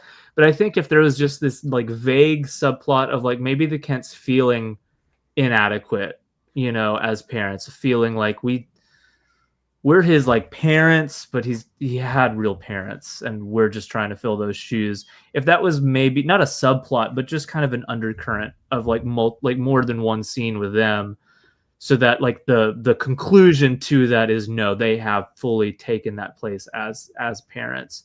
So I think those two scenes would work more for me if we had more than just like the speakerphone scene before that. But all in all, and I do like them a lot, and I'd hope they get featured more in a sequel. Yeah, I agree with you and I disagree with you at the same time, because on one hand, the scenes with them, the scene with them on the porch and the scene at the end when he said, "Show me my parents," those made me cry. Like, they worked for me as is. Yeah. And like that, I literally did. I like by the end of the movie, I was like, when he turned that on, when Gary turned it on. Love that he called him Gary after that. But it did make me unexpectedly out of nowhere well up with tears for the end of the movie. And so as is totally worked for me, but at the same time, I need more of them in the movie. I need more as Clark. James, I think you said something really good. There's a lot of overlap. So even when he is Superman, you still get a lot of Clark, but I want to see him more out of the suit. I want to see him more with his parents in Smallville. I want to see him more at the Daily Planet. I want to see all that stuff more. And I know we will. I'm sure we definitely will. But in this movie, I was hoping for that. And I think in general, this movie could have been like 15 to 20 minutes longer. And I think that version is probably even better. And I think you're right, James, even though those scenes work for me. Gosh, if we had context for even more of their relationship, I would have been a mess during those scenes, because I do think they would have been better. Yeah, I totally get that. I think this movie is very breezy, and like we've been alluding to, the second act is probably where we all kind of fall in line for like, this is probably the part where we have the most criticisms. Yeah. But even if they added in some extra scenes in Smallville, or like Clark Kent as the reporter, I still think the movie would have flown by like super fast. Yeah. Because it's just paced excellently. So I can't imagine it really like slowing things down that much. I think the test screeners were wrong about a lot of stuff. Supposedly there's supposed to be like title cards, or like chapter cards between like each like, you know, quote unquote day or episode or whatever you want to call it. I think that would have worked. It would have been really cool. And then test screeners like, we don't want him saving the squirrel. No, you're wrong. Stupid people. What the heck? He absolutely needs to save the squirrel squirrel. haters. That's Superman. Literally, he cares about literally every breathing thing on the earth. Exactly. So yeah, I think the test screeners are wrong. Release the Gunn cut. Yeah, I do think that we need more Smallville stuff. I didn't well up or anything at those. I think those are like, it made me smile and like warm my heart a little bit, but like they're not something that like moved me just because it's so little. You know what I mean? Like that's one of the things that feel less lived in, I guess, in this thing, which is kind of funny. But also, I kind of worry about what you said, Michael, of like it getting more in a future installment. I don't know if we will, because I feel like having the Justice Gang here, we're only going to get more and more crossovers the further we go into this thing. That's kind of why I wish that we just got Superman in this. Like, I don't think that we needed Lantern, or as much as I love Mr. Terrific, I don't think that we needed them here. But I'm glad that obviously they're here, so it's obviously a double-edged sword. But it's like, is the next time that we see Pa Kent, is it going to be his funeral? Like, is that what they're going to try and do? And without showing much more of him? And it's like, I don't know. I don't know if it's going to move me the way that I need it to move me. And it's not like Man of Steel had like an hour-long thing of Pa Kent, but like, it was still a decent amount. Like we saw him like raising the Paul kid. Kent moment in anything. Go ahead and explain it.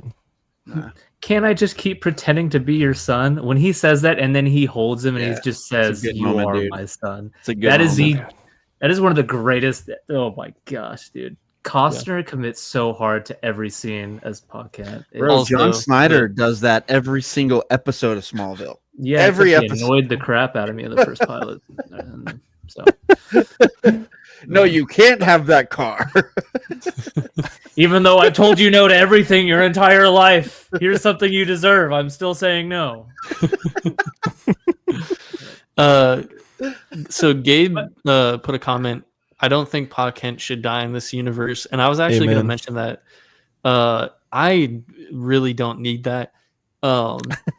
Clearly, you already cried like a baby 3 times. What a baby! 3 times, yes, sir. How did y'all not feel? I don't know how you didn't feel. I really don't. I just didn't cry. I did want to.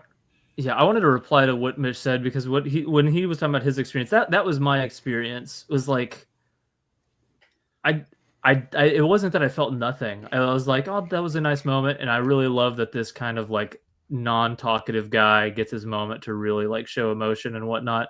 But again, it's such a brief moment. It's not even like it's a really long conversation, and like it's really well acted, and the scene itself for what it is really well written. But it's also like, it is kind of just the scene you would expect of like, he has a moment of doubt, his dad goes out and says, "No, we're proud of you," and they hug and they move. Like, I'm like, yeah, I know the scene, and I've seen the scene. I've seen this kind of scene a lot. Yeah. And I think what makes that kind of scene special, because it's not like I've seen it so many times that I don't want to see it anymore. Like, I love like great father-son bonding stories and movies and whatnot. It's just, I think what makes those scenes their best is whenever they are following multiple scenes of a developing relationship. So to me, it doesn't really take a lot to just be like, here's a scene of a son struggling, and a dad comes and says, "You know what, son, we are really proud of you." And both, like, there was no like really no line that was like, "Oh my gosh, what a beautiful insight into what it is to be a dad," or "Oh my gosh, and I also think there should have been like a few minutes worth of scenes between that scene and him waking up from his like day coma. I think he should have woken up from that and just felt like down about things or something, like for longer. Like, he should have just been around the house more. But it feels like he gets up and he has the one scene with his dad on the porch, and then we're like, well, back at it, Superman. So it didn't even feel like Gotta get back to the fray. Yeah. Well, it's just like it feels like that talk is the thing that revitalizes him. He's like, no, I gotta be Superman again. But it's like, yeah, you're gonna go be. You stopped being optimistic Superman for like a minute and a half in the movie. You know, so it's Over not even cereal. yeah, like that scene didn't even resurrect him out of like a slump. You know, you think of Spider-Man 2 or The Dark Knight, where those characters have those longer bouts of like, man, who am I as his hero, blah, blah, blah. And I'm not saying we needed like, you know, half of second act over that or anything like that. It's just that scene followed so little. It followed so little self-doubt, and it followed so little relationship between father-son, so that you can write the best version of that scene again, but it is in such isolation, and it is so similar to what we've seen just in movies in general, that kind of father, you know, giving advice to son, them sharing, like that happens. And like, and I felt like I'd smile. I had a big smile whenever he was seeing the videos and everything at the end. But again, it's like, weirdly enough, the footage that we see in that video is more footage of the Kents than I've seen the entire movie beforehand. So it's like all of the images of him pushing him on the swing and them being around the farm and whatnot. I'm like, yeah, I've never seen anything like that before this point. So it feels like it's a scene that's supposed to be in a way nostalgic, but it can't be nostalgic because it's all new to me. So. Yeah, I do wonder if if one of the reasons why it just works as is for me is because, first of all, it doesn't. As a dad. Well, no, it doesn't. I was actually going to go the other way with it, like for whatever reason. As a son. Well, even before I was a dad, before I was a son. Shut up. When I was a wee lad with it, never mind. Before I even became a dad, father-son moments like that, for whatever reason, have just a direct line to my tear ducts. Like I will cry at them. And so on top of that, my dad is not as not nearly as country as Pa Kent is, but my dad, personality wise, is Pa Kent. He is quiet, he is reserved, but he is a softie, and he will cry in those touchy moments like that. And if I could picture my dad having that conversation with me, and I do wonder if it just worked for me because, like, yeah, that's my dad, right? Like it doesn't have to have any more legwork for me. So I've got all that because I got my whole life with my dad, and this is just Clark and his dad. It's working for me in that same way. So I think that might be part of it, because I want more. I don't need more to literally tear up there. I'm actually crying there. So, but I get everything you're saying is totally fair. It just worked as is for me, but I do want more. Now imagine if we got more of Pa Kent instead of Anthony Kerrigan as Metamorpho dad stuff with a baby that looked so bad that I wanted to throw it against something. I hate the baby. That baby looked awful. I love the baby, but he looked awful. Let him go in the black hole. I don't care. Oh man. I didn't. I know Metamorpho has kind of been divisive for some people. I really like Metamorpho himself. Me too. The baby one, what Mitch, you said in the chat that he looks like Chicken Jockey, and that He does. I laughed out loud reading that because he really does. And to me, it's also like, it reminded me of like a little baby in Ice Age in terms of like, it's like it feels like an animated movie version of a baby where like, even just in terms of the physicality of it, we're like, I'm like, well, go look at a real baby. A real baby does not move or sound like this. It doesn't. It's doing like the kind of the He's an alien baby, James. Come on. And alien babies apparently sound like DreamWorks babies. So right now you get it. It was just like, and it's doing the whole classic. You know, you go through this whole action scene, you look at the baby at the end, and it's like, well, you know, it's just, I'm doing my little canned cooing and whatnot, and I don't know. It felt so. I'm like, there was no real baby in danger in this whole scene. It was that little Ice Age baby chicken jockey thing that doesn't look or sound or behave like any baby this side of reality. So yeah, that's it. To me, that scene in general was a weaker scene for me. It's just kind of a lame action scene in general. I'm like, there is so little tangibility to this. It is like nonstop CGI noise, and I don't know. There's a lot of great physicality to other action scenes, and that was one that to me is just like, this is there's nothing I could reach out and touch going on here. It might as well be an animated movie to me. Yeah, so let's just go ahead and jump into like the second act, like criticisms, because this is the perfect segue.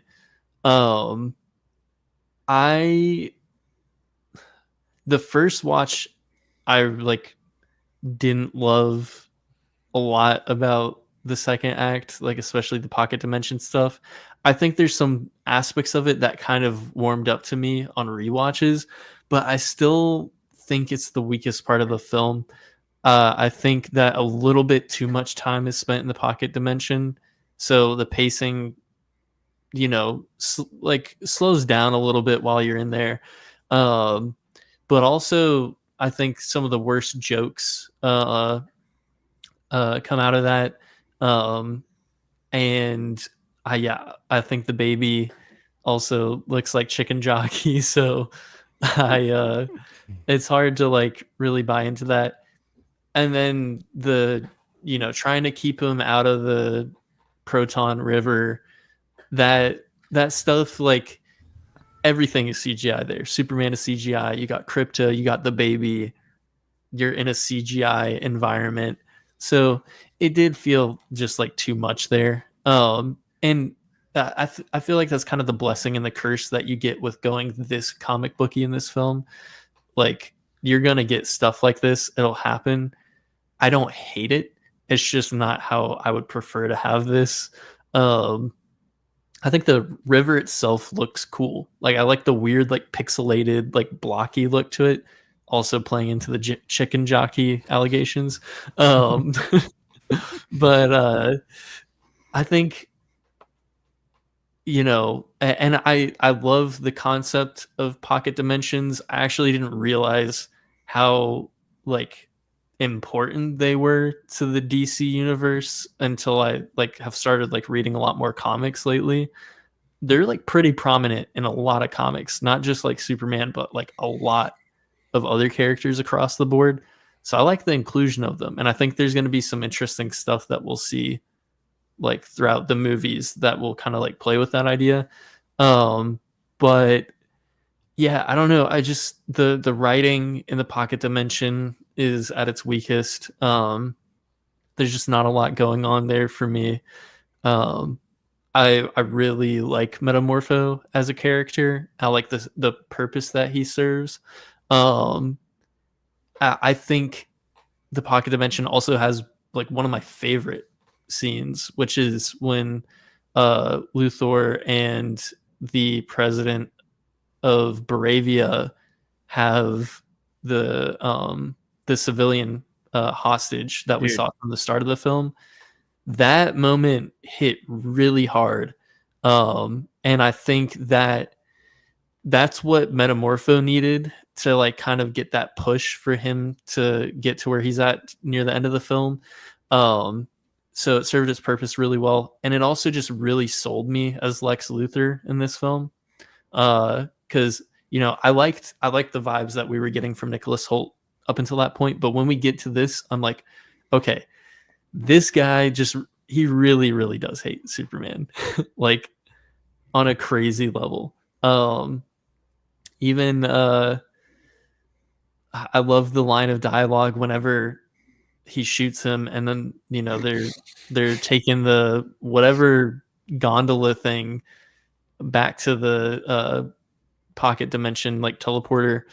I really like when Lex Luthor's like, yeah, well, maybe we'll get another person to bring down here. Maybe I'll get that guy that always interviews you, Clark Kent. And I was like, oh man, little does he know.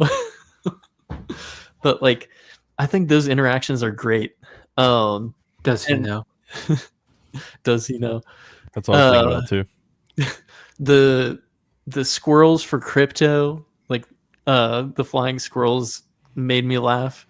The bots, the monkey bots, dude, honestly made me laugh. It's stupid, but it's like the kind of stupid where I'm like, yeah, I kind of like this because it's just so overboard. But then you like juxtapose that with the Baby Joey and the Proton River and some of the humor with Mr. Terrific in the pocket dimension and stuff just doesn't fully work for me. Later on, one of the jokes that does not make me laugh is, and this is a shame because Michael Rosenbaum is the cameo in that spot, but one of the Raptors, he's like, whenever Eve is put in the prison in the pocket dimension, he's like, see, you shouldn't have sent those sexy photos or whatever he says. Like, it was just, I was like, man, that did not work. That line could have not been there. Glad that Michael Rosenbaum had a little cameo, but yeah, I don't know. I think the pocket dimension is definitely like the messiest point for me. Yeah, it's definitely my least favorite part. I think even replacing the baby with crypto and just rewriting it just a smidge makes it work a lot better for me. Like, I don't need the father angle for Metamorpho. Like, that doesn't really do much for me. Like, him seeing the guy get killed in cold blood right in front of him, that's going to do it. And that's what does it. But he's like, oh, yeah, and you can save my kid over there, right? He's like, yeah, I'll go get that chicken jockey for you. And, like, it saves just the weirdness of the baby. It includes crypto more in the movie than just, playing fetch for Mr. Terrific stuff. Like, it's... That joke like worked for me, dude. I love it. Dude, I thought crypto was going to be, like, such a, like, tag-along thing in this movie, but I love it so much. It probably helps that my dog is crypto, but on a much larger scale, unfortunately. He is a monster. But, like... Yeah, like, I feel like just rewriting crypto and as like the Proton River scene could make that a lot better. Like, that could be like another super moment between the two of them, like a bonding experience. Instead, like, we're never gonna see this baby again unless like James makes them do it. Like, Metamorpho might show up, but that baby is not gonna grow up. You know what I mean? Should have let it go in the black hole when they had the chance. Yeah, right. Honestly, I feel like we could have just done without an action sequence right there. Like, I feel like that scene could have just had like it could have just been him punching the glass and then maybe the Raptors chase him while he tries to make his way out of there. But it felt like the most like, it's been what, like 20 minutes since like put one in right here. Like, it felt so unrequired. I just realized when you said that, I realized what it feels like. It feels like the Rathtar sequence on Force Awakens. Oh, 100%. Yeah. That's what it is. I totally agree because I don't need There's it. even tentacles here too. I think everything in I think everything in the cell and everything I actually liked. Obviously, the dad and son stuff worked for me with Metamorpho. Like, all that stuff worked for me. Weird baby dog with as a dad and son. As a dad and son, that worked for me. But the baby looks awful. But the idea is solid for me. All that works. The scene that you talked about, Drew, where he kills the civilian, it's awful, and it's actually like, but it works so well in the movie. And then Gunn is going so hard on that in that scene. Like, whenever he's like pulling triggers and you got snap zooms and then snap back, like, it's dude. Sort of the camera movements in this whole film, I love it. Yeah, it's crazy. It's so good. But I do agree with you, James. I think that's all we really need there. We don't need an action sequence. That right there was plenty. That was great.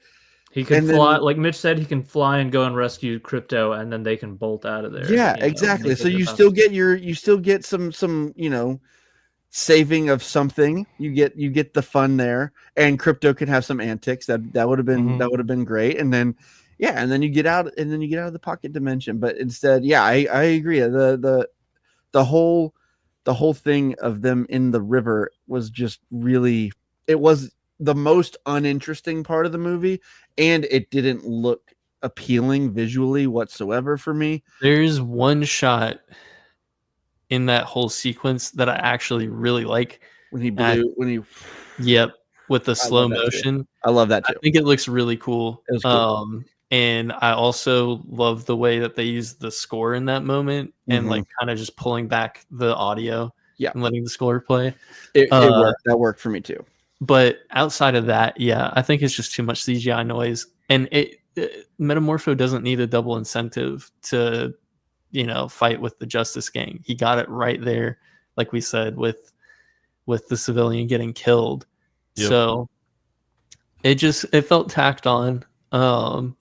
Which they didn't even need an action scene there either, because right before, we haven't talked about it much, but Mr. Terrific just had an action scene, like the Yondu and scene, it was basically. sick. Yeah, and it was right before this pocket. Like they were on the way to the pocket dimension, so it's like you don't need an action scene right there. That's true, and I love that scene so much. That's so good. That was probably the most Guardians-esque scene in the movie 100%. with the needle drop, and it really did work for me a lot. I already love that song, and I didn't know it was going to be in there. I'm like, nice, this is fun. It worked perfectly. Can I say two other things that I didn't like about this sequence, though, just to kind of just release more of my negative before I get back to a lot of other things that I love? Oh, we're actually going to go to the next topic here. Mr. I kind of hate that Lex's ex-girlfriend is in there. I think that when Lex is at his best in this, I love it. Like, one of my favorite moments in the whole movie is whenever Superman's like, you do this because you have envy, and he like, in his kind-heartedness, he's like, this is gonna get him. And I love that Lex is like, of course I have envy, you idiot. Like it's just like he monologues so long that he's like going hoarse by the end of it. That's one of my favorite parts of the movie. That's so good.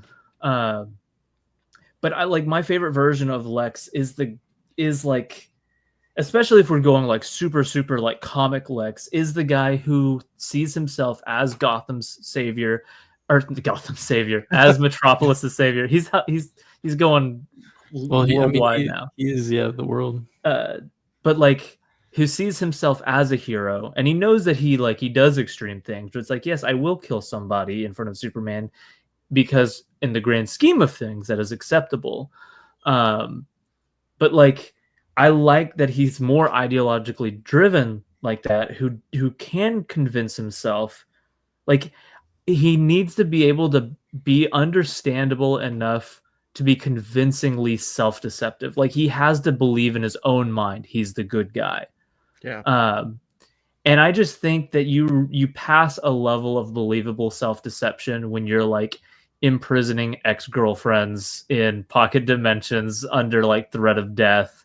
When it's like, yeah, she wrote a bad blog about me, so I locked her in here. And it's like, I don't know, it felt a bit silly to where I'm like, he can't even really try to convince himself he's the good guy anymore, because we just went a bit mustache twirly of like, and if you even dislike me, you'll wind up in here. I don't know, it fits him in this movie to me. Like, did you see when he was super pissed off, he just kept throwing the pencils on the floor for his team to pick up? Oh yeah, he's definitely petty, and I love that pettiness. He's so petty. But like, the line also just felt like it was meant to be funny. Like, oh, me, blah blah blah, she wrote a bad blog, and I'm like, I don't know.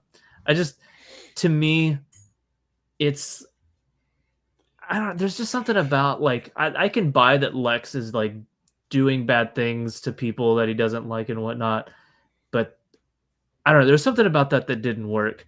And then the other thing that I didn't like, though, I did not like the monkeys. And one, just because we were really at that point that was kind of like the signpost of like, we have now arrived in the part of the movie that you're going to have problems with for me.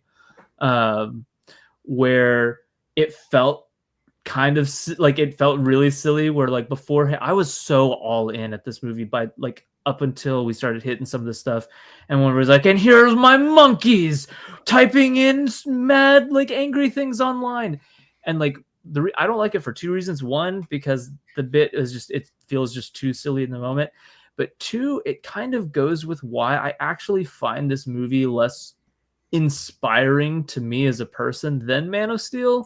And it's because Man of Steel is a world that I recognize so much more than this one. And this one, like, this movie is even saying like all of those or all of those people online that you don't like, they're just angry monkey trolls. They're not like, it's almost trying to be like that. They're bots. That's not real. That's not reality. I'm like, no. The whole point is all of these people that like piss us off online, they are real people.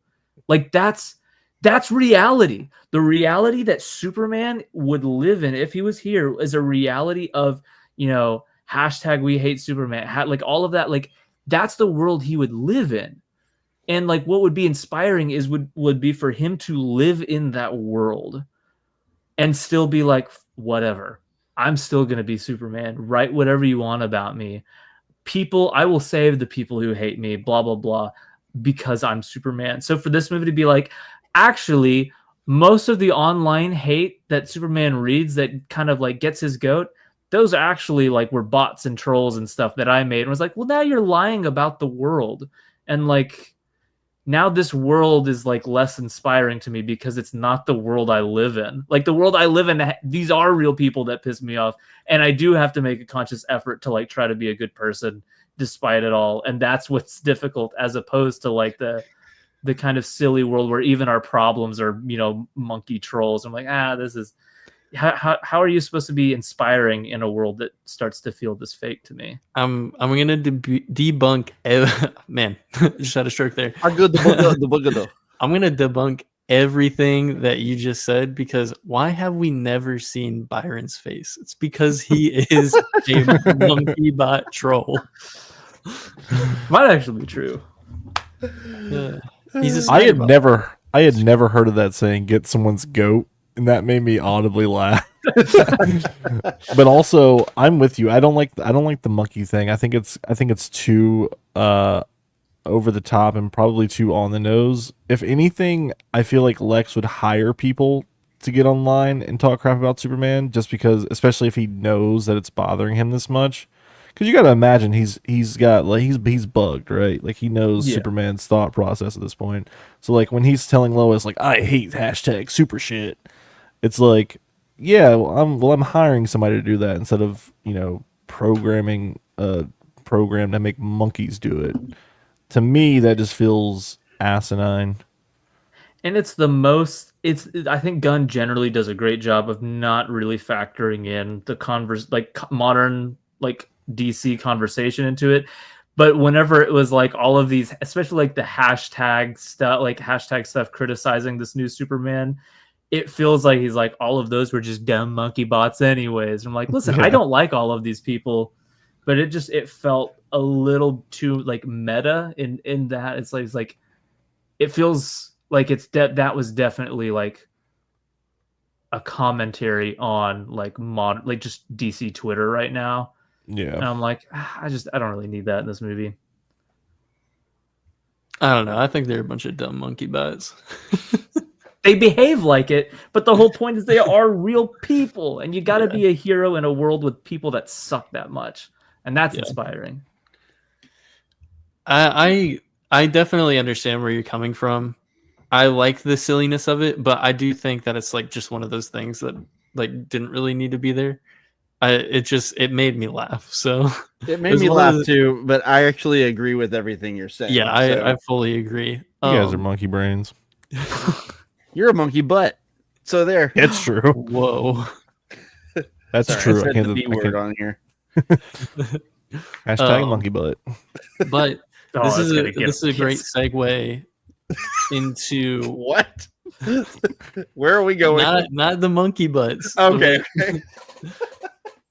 Pause for a second. All right. I don't know, guys. I don't think this is a very good segue at all. Let him It's cook. not anymore. James, to your point, I think that, I agree with everything you're saying. I think that we get a lot more of like what you're looking for with that, with the conflict of Jarhanpur and Baravia, setting up the Justice Gang to save the Jarhanpurians. No, I don't agree with that, Mitch. Bring And then, Superman. They didn't have a Justice Gang flag hanging. sorry to disappoint, but Just like you got an Superman. upgrade. I think that whole conflict is really where like the inspiring stuff comes in for me, and then with Superman's monologue at the end. But I think it's very timely. Like, obviously, James Gunn putting this in here, like it's not like, subtle at all. Like it's very upfront, because there have been a lot of conflicts going on in the world for the past however many years, and especially while like writing this film. And so I think like bringing that sort of like reality into the film really works for me. And what were you gonna say, James? Well, sorry, I shouldn't cut you off. Sorry. Okay. I think bringing in that sort of reality really works for me. Because it grounds it, even though it's like very comic booky, it grounds it, and it adds a little bit more believability to me of this DC universe. Like, yeah, there's like crazy, weird, cosmic, whatever that thing is flying in the sky that Green Lantern is fighting while Lois and Clark are having a conversation. And then there's the kaiju. And then there's monkey bots and chicken jockey. But then there's also like real stuff of like these two countries, and like one is trying to be power hungry and wipe the other out. And then Lex Luthor is also doing like the behind the scenes kind of stuff like that. That added a reality to it. And I also think that it kind of sets up some like interesting politics for the DC universe. We obviously get the great, interview scene with Clark and Lois near the beginning of the film. I fully like was into that, and it was very believable to me. And so seeing Clark, Superman, be like this beacon of hope out there, and then inspiring the other heroes to go out and save the world. That's why for me that scene works so much. Like, obviously, yeah, if Superman showed up there, that would have been incredible. But in the context of the film, I think it's very powerful of Superman inspiring other heroes to do what he does. He inspired them. They got paid to go there. They probably did. I'm telling you, Superman ain't got nothing to do with that. He just made a call him with a, "Hey, y'all show up or I'm gonna kill you." That's what he said. I was there. Yeah. That was a deleted scene that the test audience didn't like. Yeah. I agree with you on paper, even to the point of like I am okay with them being like the ones to show up for that reason, where it's like the irony of it's the Superman flag and it wasn't Superman who showed up, but people only showed up because Superman had before. So like I like that idea, but to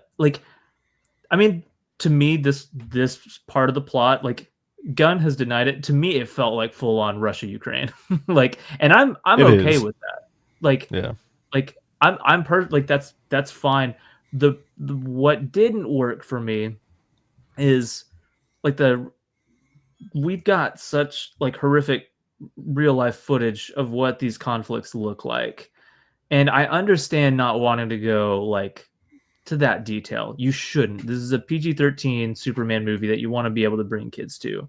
But I do think like you're kind of on the hook to give some kind of like some real gravity to what you're doing.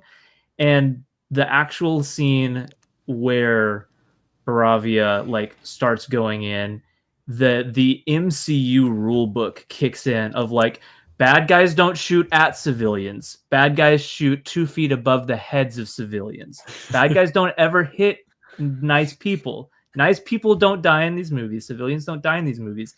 You don't shoot the people as they run for the car. You shoot the car. Like there is so little like there's like they're just running for like a whole minute in that scene with their guns pointed and they're not shooting. So you're like, maybe they're under orders not to shoot. And then that one guy's like, I am choosing for my first target this little boy who's not moving. So it's like, oh, so they are supposed to be shoot. Like, it's just, it felt like such a silly version of what should have felt like heavy. Like that should have felt like, oh man, this is intense. This is serious. But it just felt like, I couldn't help but note. It's like every time you rewatch a third act in an MCU movie, you're like, I dare you to find one civilian that ever has a bad thing happen to them in those fights. And it's not that, oh, I have to see it, but it gets to where it's like whenever it doesn't happen at all, you start to be like, I'm reading like an in-house rule book. I'm like, I can see it now of like, make sure you don't ever, because it's like, it's almost cartoonish how they go out of their way. So it felt like such a silly version of real world events that like, I didn't feel like any of those people were in danger. And I think for the rescue to mean anything, I need to be like, dude, this could be like and not to, okay, I won't say this, but we've just experienced something. We've experienced something in recent media of some pretty intense civilian stuff, and that like wrecked me. And so for this, I'm just like, yeah, this doesn't feel too threatening to me, and this is where it should feel really heavy. So that was my issue with that. Well, for me, when I first watched it, I was like, well, this is the part where they hired a bunch of people off the street to come in and portray this part of the movie. Because it's like, you got tanks just rolling down like the simplest offenses just to come in just so Green Lantern can smack them around a little bit. You know what I mean?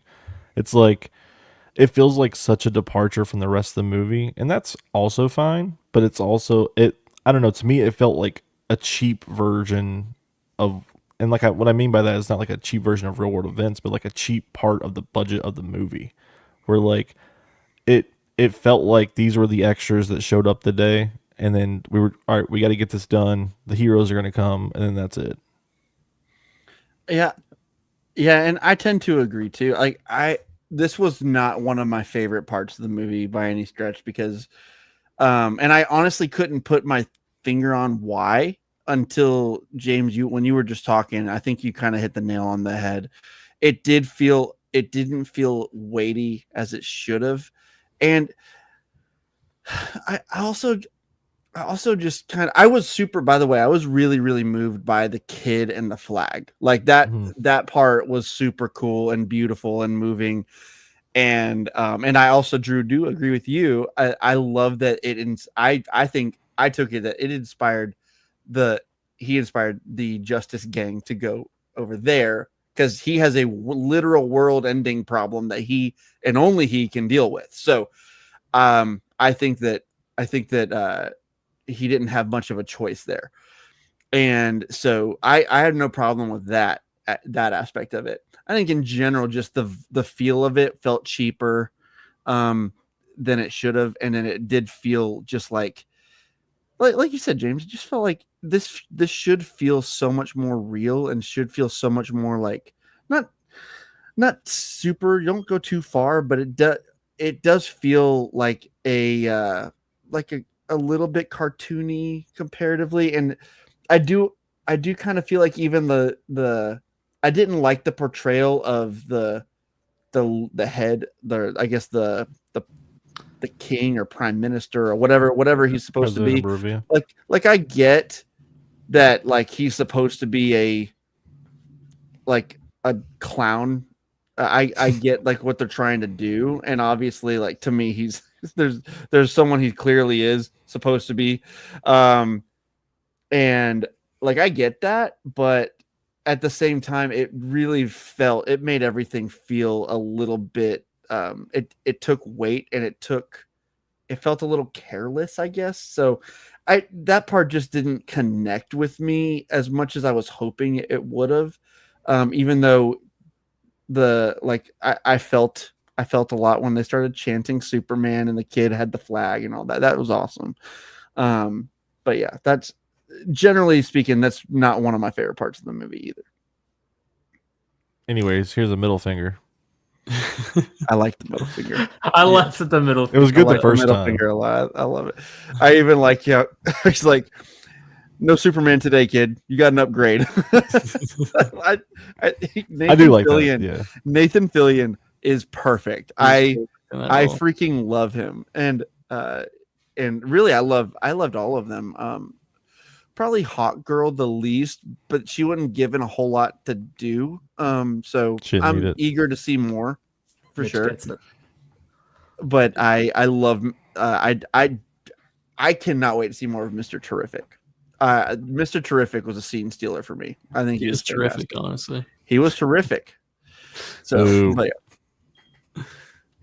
yeah, I agree with what you're saying with the conflict itself. I slightly disagree with what you were saying, Michael, about the leader of Barovia, because I mean, honestly, certain leaders right now are very cartoonish like this. And also, I think that his character was like, to me, this is the way I took it, and maybe you guys didn't, but it felt like he was much more like cartoony in that way when he was behind the camera, like in the actual like press conferences and stuff like that.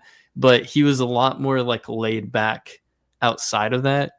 So I don't know, that aspect of his character like really didn't bother me, because I was like, okay, well, he's just playing this up to be, larger than life, to his people, to the rest of the world.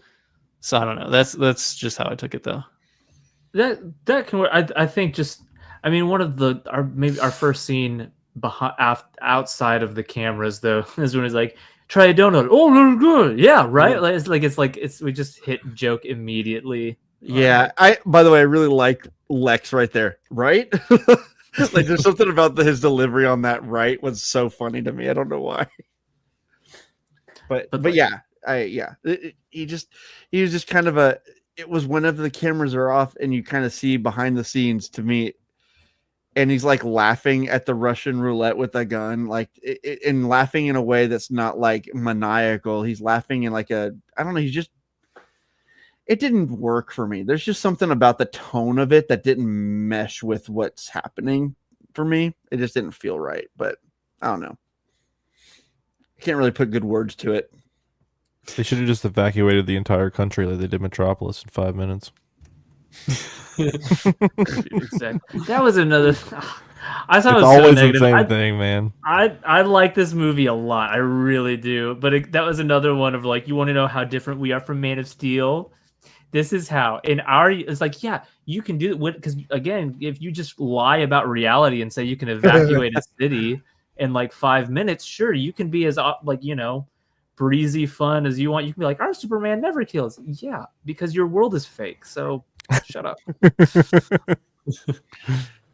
I don't have issues that those issues that people have with Man of Steel there. I think yeah. That's because we take the Neuralink off the little monkey. Jesus Lord. No, that one, it always takes me out of the moment because it's like Metropolis is like, it's even portrayed as like this huge New York like metropolis, pun intended, I guess. But like it's 5 minutes and everyone's out, and it's like, all right, let's go destroy the playground now. Well, it was like Superman like saved that woman in her car. On the And it was bridge. a great moment. And then I realized whenever he stopped the building and she drove away, I was like, oh, so she was the last one. Yeah. There's You no take a way. punch in here now. There's And there was way. no one in front of her either. She just kept boogieing. She just Great had to make shot sure you behind hit her, one though. person. Oh, Yeah. that shot. Oh my That shot's gosh. great, but Yeah. and I also just like the people whenever like the tear was coming at people, you just got these kind of like, oh no, like Yeah. it's just. And I just think back to like the image in Man of Steel of Perry White when he's thinking we're not gonna make it, but we can't abandon Jet. Like when he just holds her hand and he thinks, oh, like, dude, this stuff is powerful. This stuff is amazing, and it hits me so much harder than the like, we've got to get out. I'm like, no, this is. All right, two quick things. I do like in this one that Perry, like they have like the Mr. Terrific copter or whatever you want to call it on the top of the Daily Planet. So like they're just chilling there. And also like this is obviously like a daily occurrence in Metropolis. But also I really don't like that every time like something is happening, everyone's on their phones. Even if like it would be super realistic in our day and age, it always is like, why is there so many people on their phones just videoing this? Like, can't we get away from the violence where you're probably gonna get squished or laser beamed? Like, back It was up. worse than Dude, the you gotta kaiju make scene where some I'm like, content, bro. Yeah, that's what I was mostly referencing. Like when he right before he saves the squirrel part, I'm like, can you guys like, run? Like pretend like you're scared. But that's that what they got out of the city really, really quick, and that's not like reality. But that though, that's reality. It's People- closer to it, yeah, for sure. People just Yeah. film tornadoes like they're gonna be just fine. That's true. And then Like- next thing you know, they get sucked up by the tornado. they're up there with them cows. Yep. And then Pa Kent's like, That squirrel picture that's circulating right now is genuinely Yeah. gold. it's incredible. Oh man, I love Man of Steel. Me too. I love this movie too. Yeah, I think there should have been a little bit more weight. And for me, it's like really easy to like kind of forget about like, oh yeah, they escape Metropolis real fast because there's so much happening in this moment. But like when you actually sit down and think about it, it's like, man, I wish there was a little bit more weight behind the third act Metropolis stuff. I with Superman, I always expect like a really big moment of just like destruction of the city. It's just kind of baked in with his character. But I think that Man of Steel's third act works a lot better for me because there is so much weight behind it, and you see The world And- engine is such a perfect ticking clock, dude. yeah, it looks cool, it sounds freaking cool, and there does feel like there's so much weight on that. Yeah, I mean, you mentioned the Perry White scene, but also we see the ramifications of that in Batman v Superman and Justice League. And I don't know, like we've talked about it in our spoiler chat before, but like I don't know how they're gonna approach Metropolis in like the next couple of films, because like the buildings, like how do you do that? Like it's like I don't like How do you do that? the streets are like they're complete. Everything is completely uneven, dude. Like My So- worry is that like they're not going to address it at all, and like They it's going to be, or they're like minor things. Like the end credit scene, the second one is like the buildings being uneven, and it's like it's played off as a joke, and it is funny. I did like it, especially with Superman being like, "Oh gosh, I could be a jerk sometimes." It reminds me of Jim when he says something that he shouldn't say, because it's never mean spirited, but he always says something like that. It makes me laugh. But anyway, like I feel like it's barely going to be addressed, and that's something that like I need to be addressed, because a massive part of the world just split open. So like if we don't get it addressed, it's gonna become a problem real quick. Yeah, and I think like there has to be like a fine line, pun intended.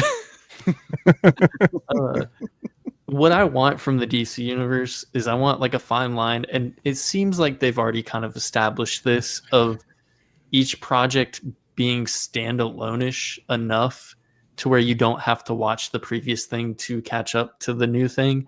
And I like that approach because I think that's one thing that Marvel has really failed at, especially sorry, Jim. But especially with I'm saying sorry because you said we're not talking about MCU. The past 5 years of having to like requirements to like watch all of the TV shows, to watch the new movies and stuff. Just people, not everyone can do that. Not everyone is going to do that. So I think what they're establishing with the DCU right now works, but I hope there's that fine line of like, okay, well, there needs to be some sort of consequence because of what happened to Metropolis. It doesn't have to be anything super crazy, but like it should be something more than just, oh yeah, that's the thing that happened. Because that to me, Metropolis getting split in half does not feel like an everyday thing. No. The other stuff in the film, yeah, but like that was like that needs to be mentioned. It's also, you know, the same kind of thing with the third act of the Batman. It's like, do not skip over that, Matt Reeves, please. And you know Batman 2 won't. Like that'll be a Oh no. Yeah. that'll be a thing. For sure. It has to address a lot of the things in this movie because like the beginning of it's like Superman hadn't lost a fight. So we have to see what post him losing that, like a clone, this level of Lex Luthor, like basically trying his best to like lock him up forever in a pocket universe / potentially just killing him with a kryptonite. Like the city splitting is definitely not an everyday occurrence. Otherwise the movie probably wouldn't exist because there would be something else bigger. You know what I mean? Like, yeah. and like you said earlier, where like Metropolis has to fall in some capacity. I actually agree with that too because of like the weight of Superman. That like you can't just have like streets like be demolished. Like it has to be massive destruction. I don't know if splitting the world in two is an appropriate response, but I like kind of like the building that turned into a ship for Luthor Corp. That was pretty cool. Or Lex Corp. That was pretty cool. Yeah. That was like one of those comic book things where I'm like, yeah, that's rad, actually. Yeah. Exactly. Well, by the way, I really like that, you know, the whole thing where Lex has been studying Superman for so long that he knows what moves to use, and he's got like he goes all the way to Z and like a high number at some point. He's got so many moves prepared, and his number one move, A1, is punch him in the face. I love that so much. It is so petty, but like A1. Yeah, I was about to say that. A1. Like I love that. It was so good, and I just was like, I love that A1 is punch him in the face. Just like that is so perfect for this character right now. And also, Ultraman is definitely just Anakin. He looks a lot like Anakin Skywalker. There's so many times where David Corenswet looks just like Hayden Christensen to me, but then he also looks like a young Brendan Fraser sometimes too. Yeah. Like he's like a combination of both of them, and I can't get it out of my mind. You're not so different, you and I.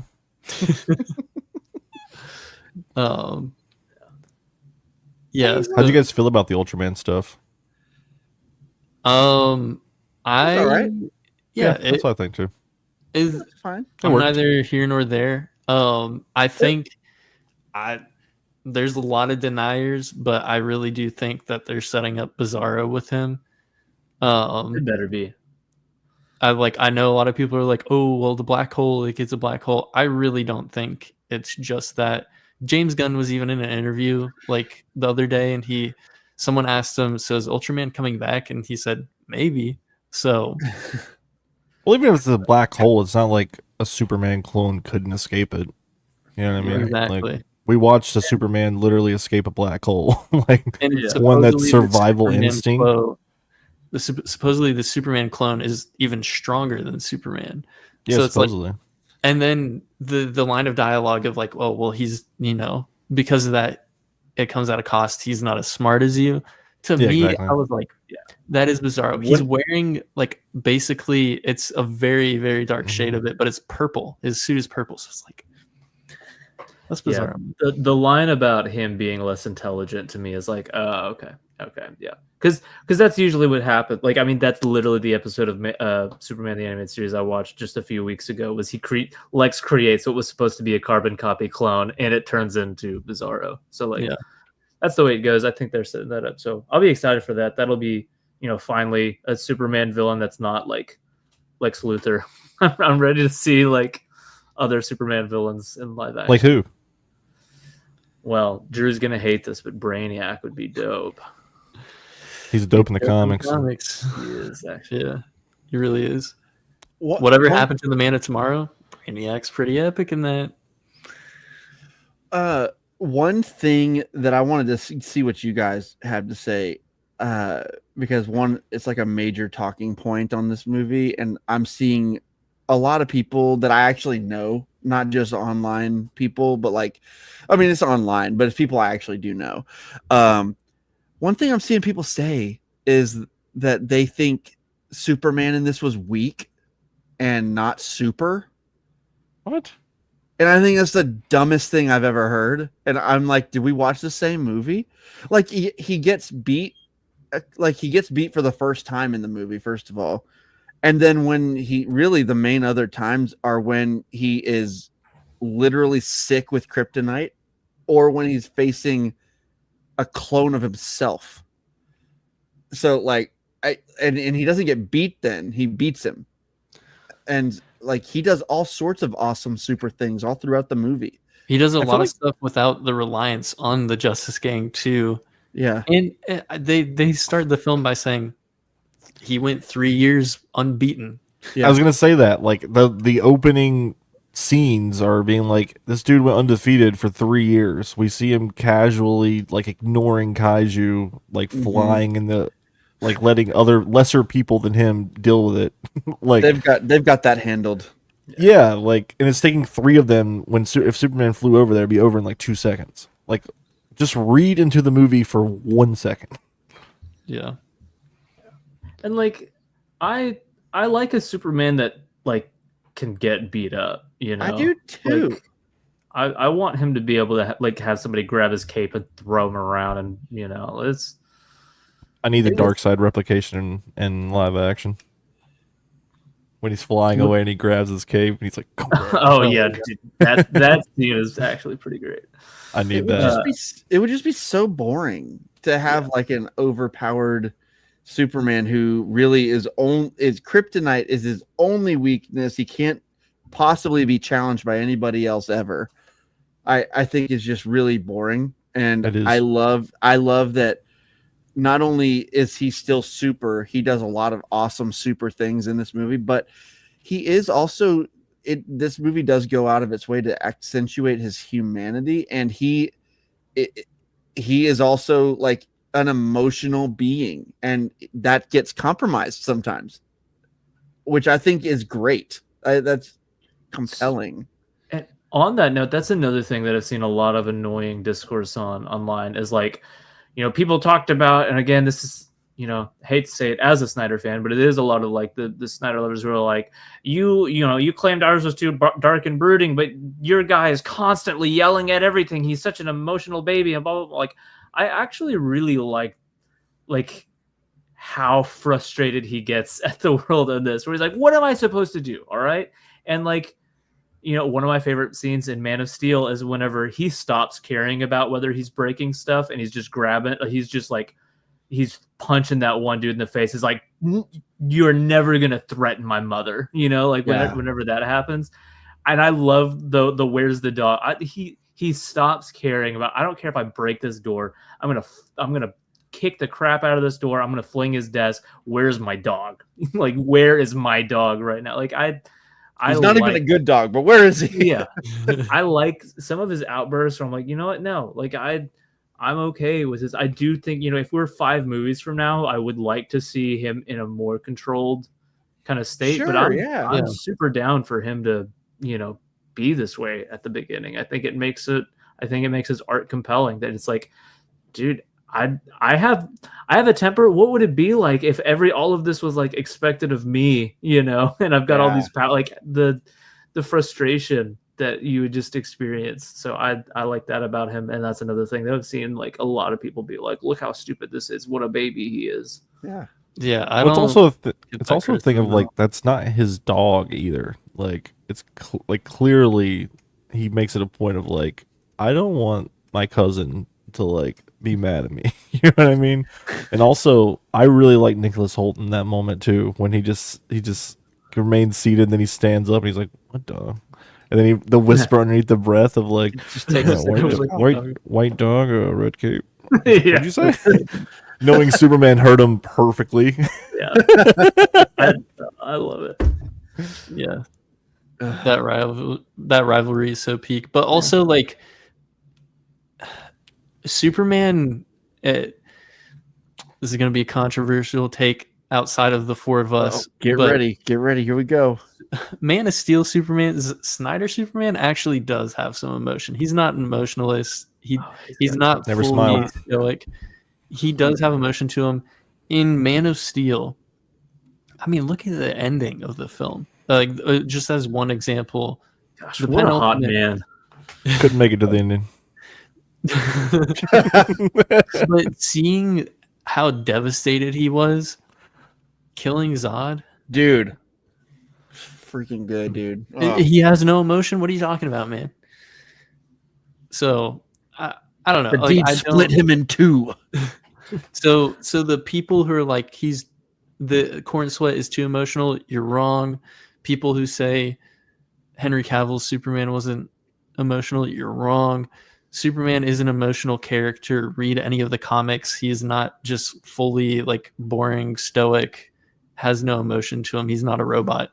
He has a lot of emotion, especially with the dual identity kind of situation. People just don't understand the character. It's just that simple. Rectum. Guys. This has been cathartic for me. Thank you. You're welcome. I've been wanting to go.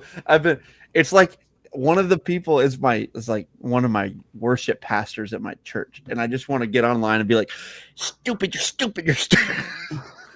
And I can't do that. I'm not gonna do that. But it's very just cathartic to just be on here and be like, "This is stupid, you guys."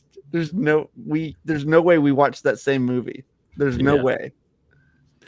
Not at That's all. how I felt for a decade plus with talking about Man of Steel, though, to be fair. Like, how did you walk out of that movie with that realization? Yeah. That's how I felt about The Last Jedi. Never heard of it. Shut up. Yeah, we don't talk about that here. We've never talked about it on the pod before. Never. And I didn't just quote it a minute ago either. We don't talk about the mid-CU here. No. Gosh, Drew can't shut up about the Shut mid-season. Shut up, you guys. I think I love Black Adam. Yeah, that was my favorite movie of all time. Top 10 MCU. Oh, man. Well, it's getting late here, fellas. I think we should probably start wrapping up here in a second. There's so much that we could keep talking about this movie. Can we just really quick before we end? Can we haven't really talked about Lois at all? And I just feel like we have to at least mention. I think Rachel Brosnahan as Lois is perfect. I think she's so good. And I think the dynamic between her and David Corenswet, the chemistry is just perfect. And I love the argument scene between the two of them. I love their romance scenes, like where they're like floating in the empty building at the end of the movie is iconic to me. I freaking love that shot. That shot will be like will be probably Yeah. in montages all the time. Agreed. I freaking love it. And I just love that. I love her as an actor in general. I've loved her since Miss Maisel. And if y'all haven't seen that show, it's wonderful. You need to watch it. She's great. But I was as soon as I heard she was cast as Lois Lane, I knew she was going to be great, and it was better than I could have even imagined because of the chemistry she has with David. And I just wanted to bring that up before we stop, because we talked about Lex and Clark a lot. We just didn't talk much about Lois. So yeah, no, I was, if you didn't mention it, I was going to. Somebody's got to do it. We got to do it.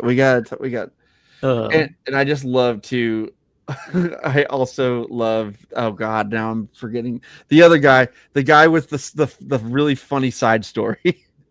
Oh, Jimmy Olsen. Jimmy Olsen. I love Jimmy Olsen. I love Jimmy Olsen, and I love Jimmy. I also like the side story. I think it's so funny. I do too. I laughed at almost every bit of it. I really did. His physical comedy is so good. Like whenever he gets the phone call from Eve and she's like asking if he can hang out for the entire weekend, but like right before that, he like gets low on the ground. He's like, yes. Like I like that. That was I don't know. He does a great job at like just the more like physical kind of comedy. But yeah, shout out to just like a lot of the cast in here. I think like just the main cast, all the Daily Planet cast members are fantastic. Justice Gang is great. And I guess the final thing that I want to say about Lois real quick, I also really just like how like independent she is, and like going out of her way to like do as much as she can to help Superman to like figure out like what the connection with Lex and Baravia is and all that. They really make her feel like the Lois Lane that like I've always known from like everything that I've grown up with. So like seeing like this kind of like just like more classic kind of Lois Lane was really cool, because I love Amy Adams as Lois Lane, but this is like a very different take on her in live action. So I just really appreciate the writing for her in this, and Rachel Brosnahan is absolutely phenomenal in this. Shout out to one of the funniest moments in the film for me, but her interaction with Guy, and just all the jokes that they were having back and forth got me good. I didn't like the glasses thing, the banter between those two. I didn't like it. I liked it. I like the jokes. I don't know how I feel about the just blurting out the secret. It's like, come on, y'all, what are we doing? Well, I feel like it was very in line with Glasses as an idea, but yeah, I knew I was coming ahead of time, and I was actually really pleasantly surprised that it was just a quick kind of like hypnoglass, blah blah blah, moving on. I'm like, oh, I was worried this was going to be a plot point. No, I don't like it as a joke. It would have not been my favorite thing if they made that like a huge plot aspect. It works for what it is. Yeah, for sure. I'm glad that we have two iconic Lois apartment scenes, though. Yeah. You know, from Batman versus Superman, and then this one. I like those shoes. You know, for all of my issues with it, the apartment scene in Superman the movie is actually really good. Yep. It's peak. I like that one a lot. But the Rachel Brosnahan, though, I think she is fantastic. To me, like, I have no issues or anything with Amy Adams Lois. I love her character. I think she's kind of underrated, because I think especially between Man of Steel and BVS, where she really has a lot to do, like I think she's fantastic. Agreed. But I do think this is like Rachel Brosnahan is an instance in which like basically everything that I've ever liked about her in the comics and especially in the cartoons, I really love her a lot in the animated series. Yeah, is like this is a perfect translation where like she is, you know, she's independent, but she's also like she's got a real sarcasm to her and like wit, and she's not like just just all the time sweet. Like she's got kind of, she'll poke you in ways that I'd say like, okay, yeah, that's I don't know. It feels like she's there to be competent, but also to be funny, but also to have like her vulnerable moments where you like, I don't know. It just, everything that I do like about the character, I think she basically knocked out of the park. I like it to me, she's a perfect Lois Lane. So Yeah. I was really happy about that. I agree, and I do think that as much as I actually do really like Amy Adams as Lois Lane, I buy this Clark and Lois together as a couple way more than I buy Henry Cavill and Amy Adams as a couple specifically. As soon, like just literally just a minute into the apartment scene, I already bought it more than I did in the entire Man of Steel movie. That's probably my biggest issue with Man of Steel, because I love it. I love it. I don't buy them as a couple. When they kiss at the end, I'm like, where did that come from?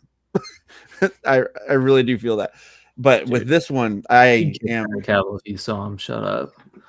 Well, that's fair. But but with these two as a couple, there is no question in my mind. Like, I wouldn't be surprised if I heard that they were seeing each other for real. But except that I think he's married. But that would be sad. So we found out for the recent events that doesn't matter. Shout out Coldplay. Oh no. They're kind. But yeah, so anyway, I think that I do love Amy Adams in general, and I think she's great as Lois, but I think that just them two together in this are just so much more like there for me. Clark Sounds like you're more confident than she was in the apartment. True. Bro, Clark was starving. Bro, Can you blame him though? I mean, sheesh. I mean, somebody's got to do it. I'm sure. All right, I don't know if I got big enough shoes to fill for those. I don't think I could be Superman. Despite the S on my chest. True. You're just on my planet. On my planet, it means realistic expectations.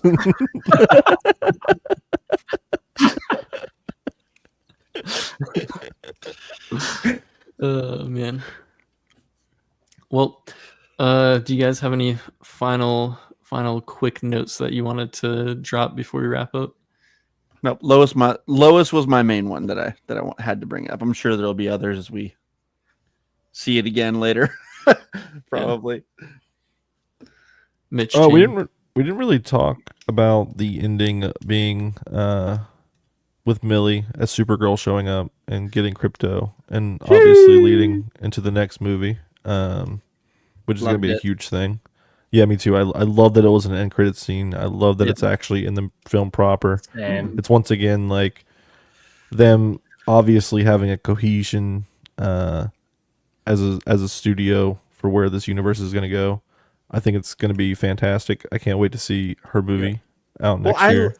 Agreed, and I also love that the end credit scenes were kind of just like, they're not like, here's what's coming later, because James Gunn has said we're not filming movies until, or we're not even announcing movies basically until we have scripts done. We're not going forward until the scripts are done. So we're not doing post-credit scenes for movies that our scripts aren't done. So I love that. I think that is I want a running tally on the amount of MCU post-credit teases that have amounted to nothing so far. Yeah, there would be way too many to count, especially from the last 5 years. Yeah, the Infinity Saga was much more intentional. We've got Hercules, which is going to go nowhere. We've got Thanos' brother, which is going to go nowhere. Blade. Kang was in movies, and he's not going anywhere. What? I said Kang was in movies, and he's not going anywhere. Too true. Oh, man.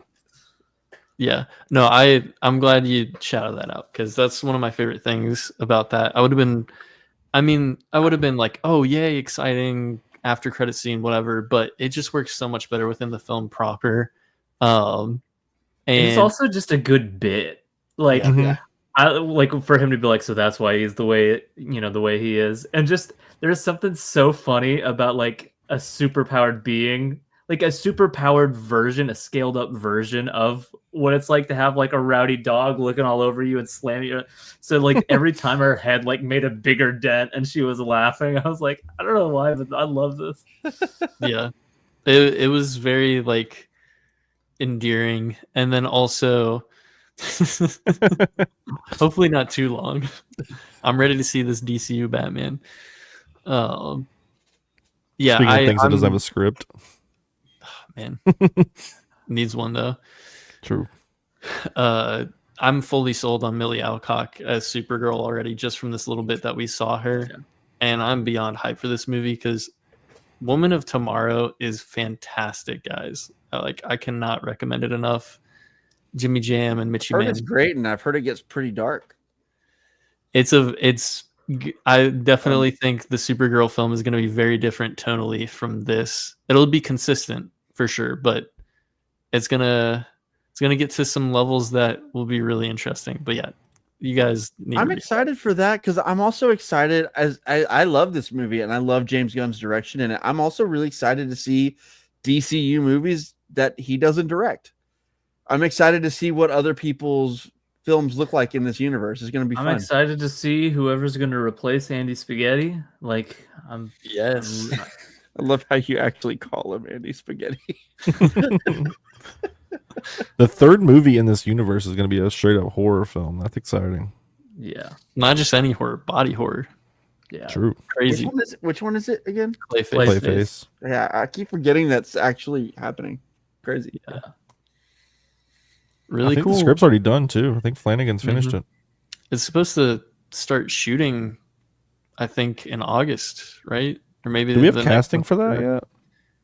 It's a relatively unknown for Clayface, and then they just cast, I believe, Naomi Aki to be like the female lead in it. Whoa.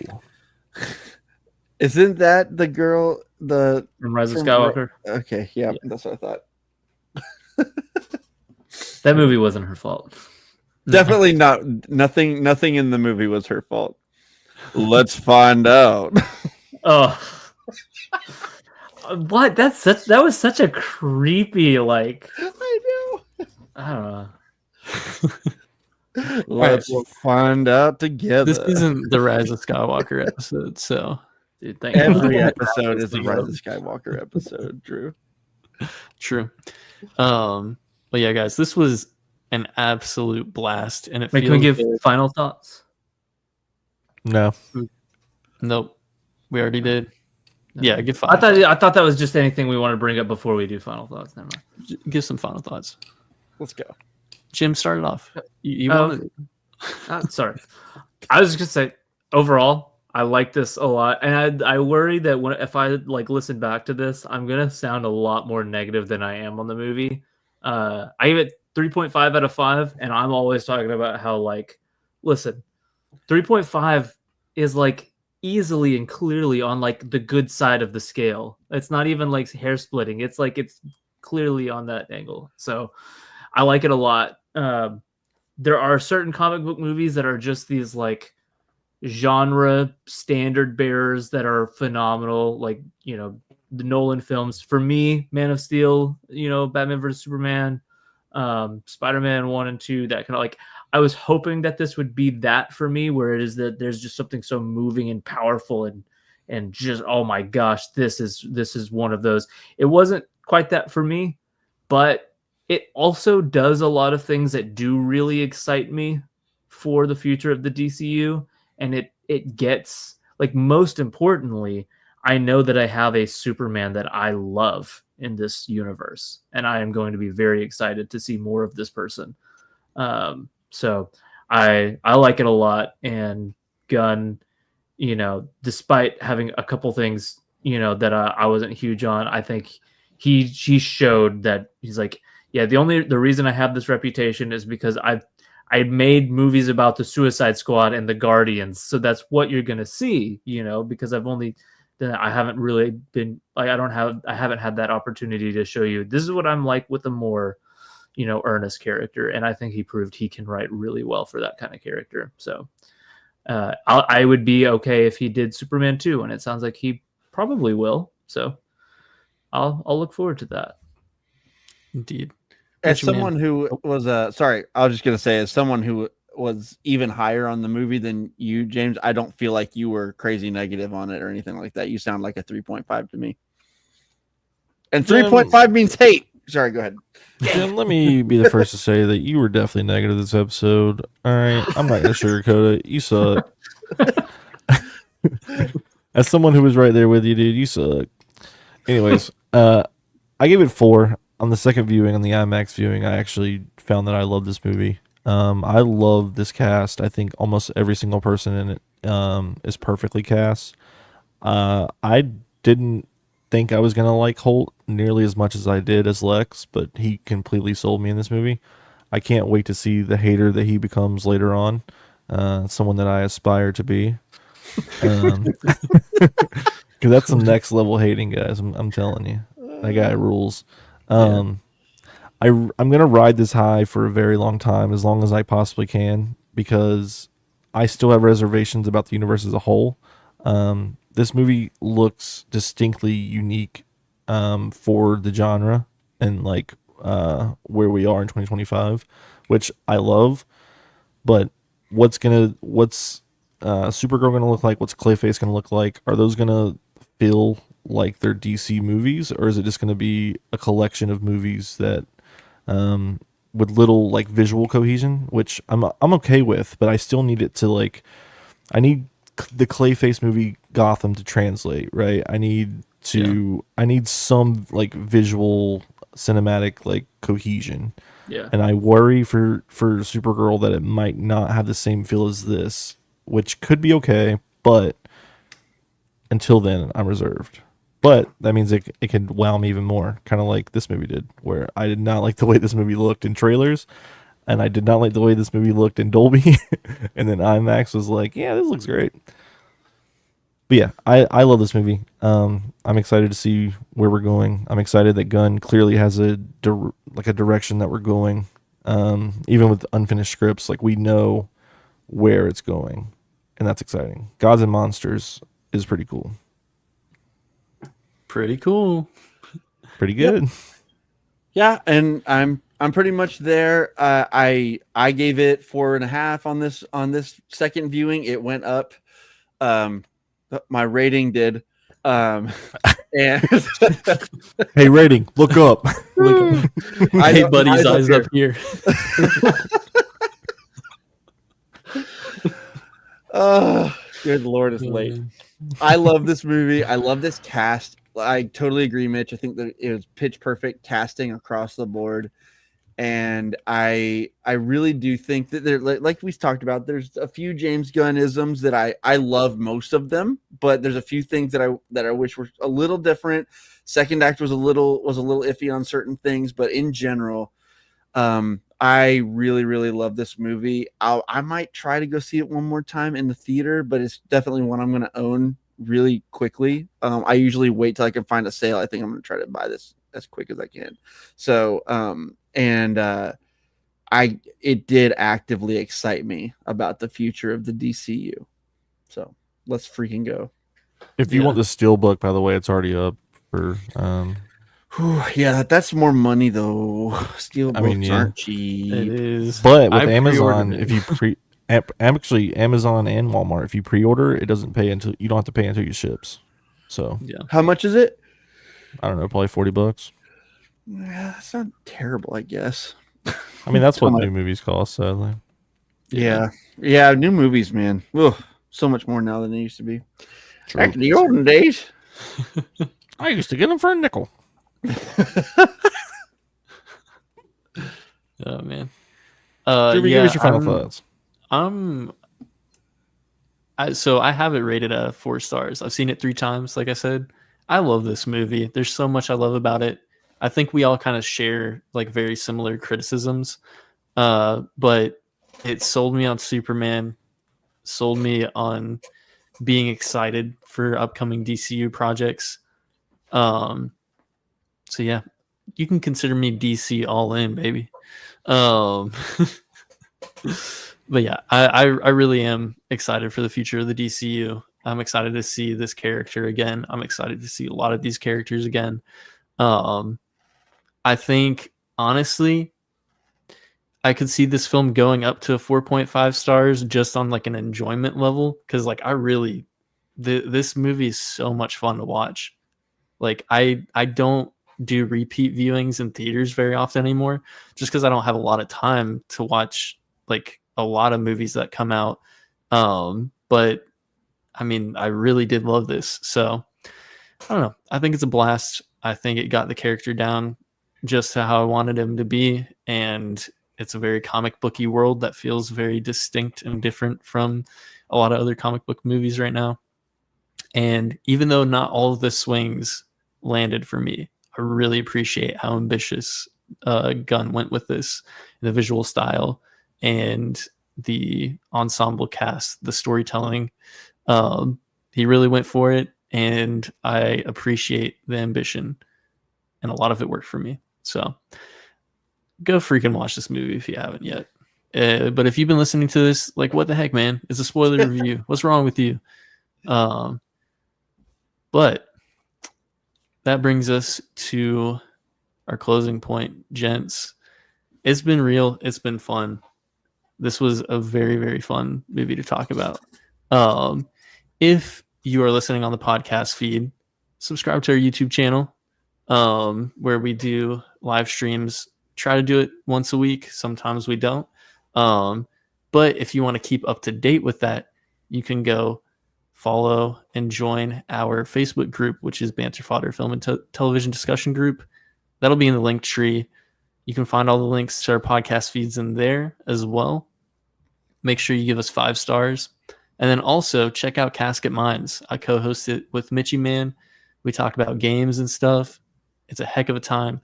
We just actually did a nearly 3-hour episode wrapping up Summer Game Fest, the Xbox Game Showcase, and the State of Play for Ghost of Yote. So if you're a gamer, or if you're not, check it out, because maybe you'll get into gaming because of our absolutely amazing opinions on games. So Jim doesn't game. Jim doesn't game at all. That's okay. He'll become one day, maybe. But until then, go support your local theaters. Watch movies at AMC or any of your other chains. Get those concessions, because those absolutely help the theaters. Watch some movies. Go see Superman. Fantastic Four is coming up soon. And we will see y'all next time.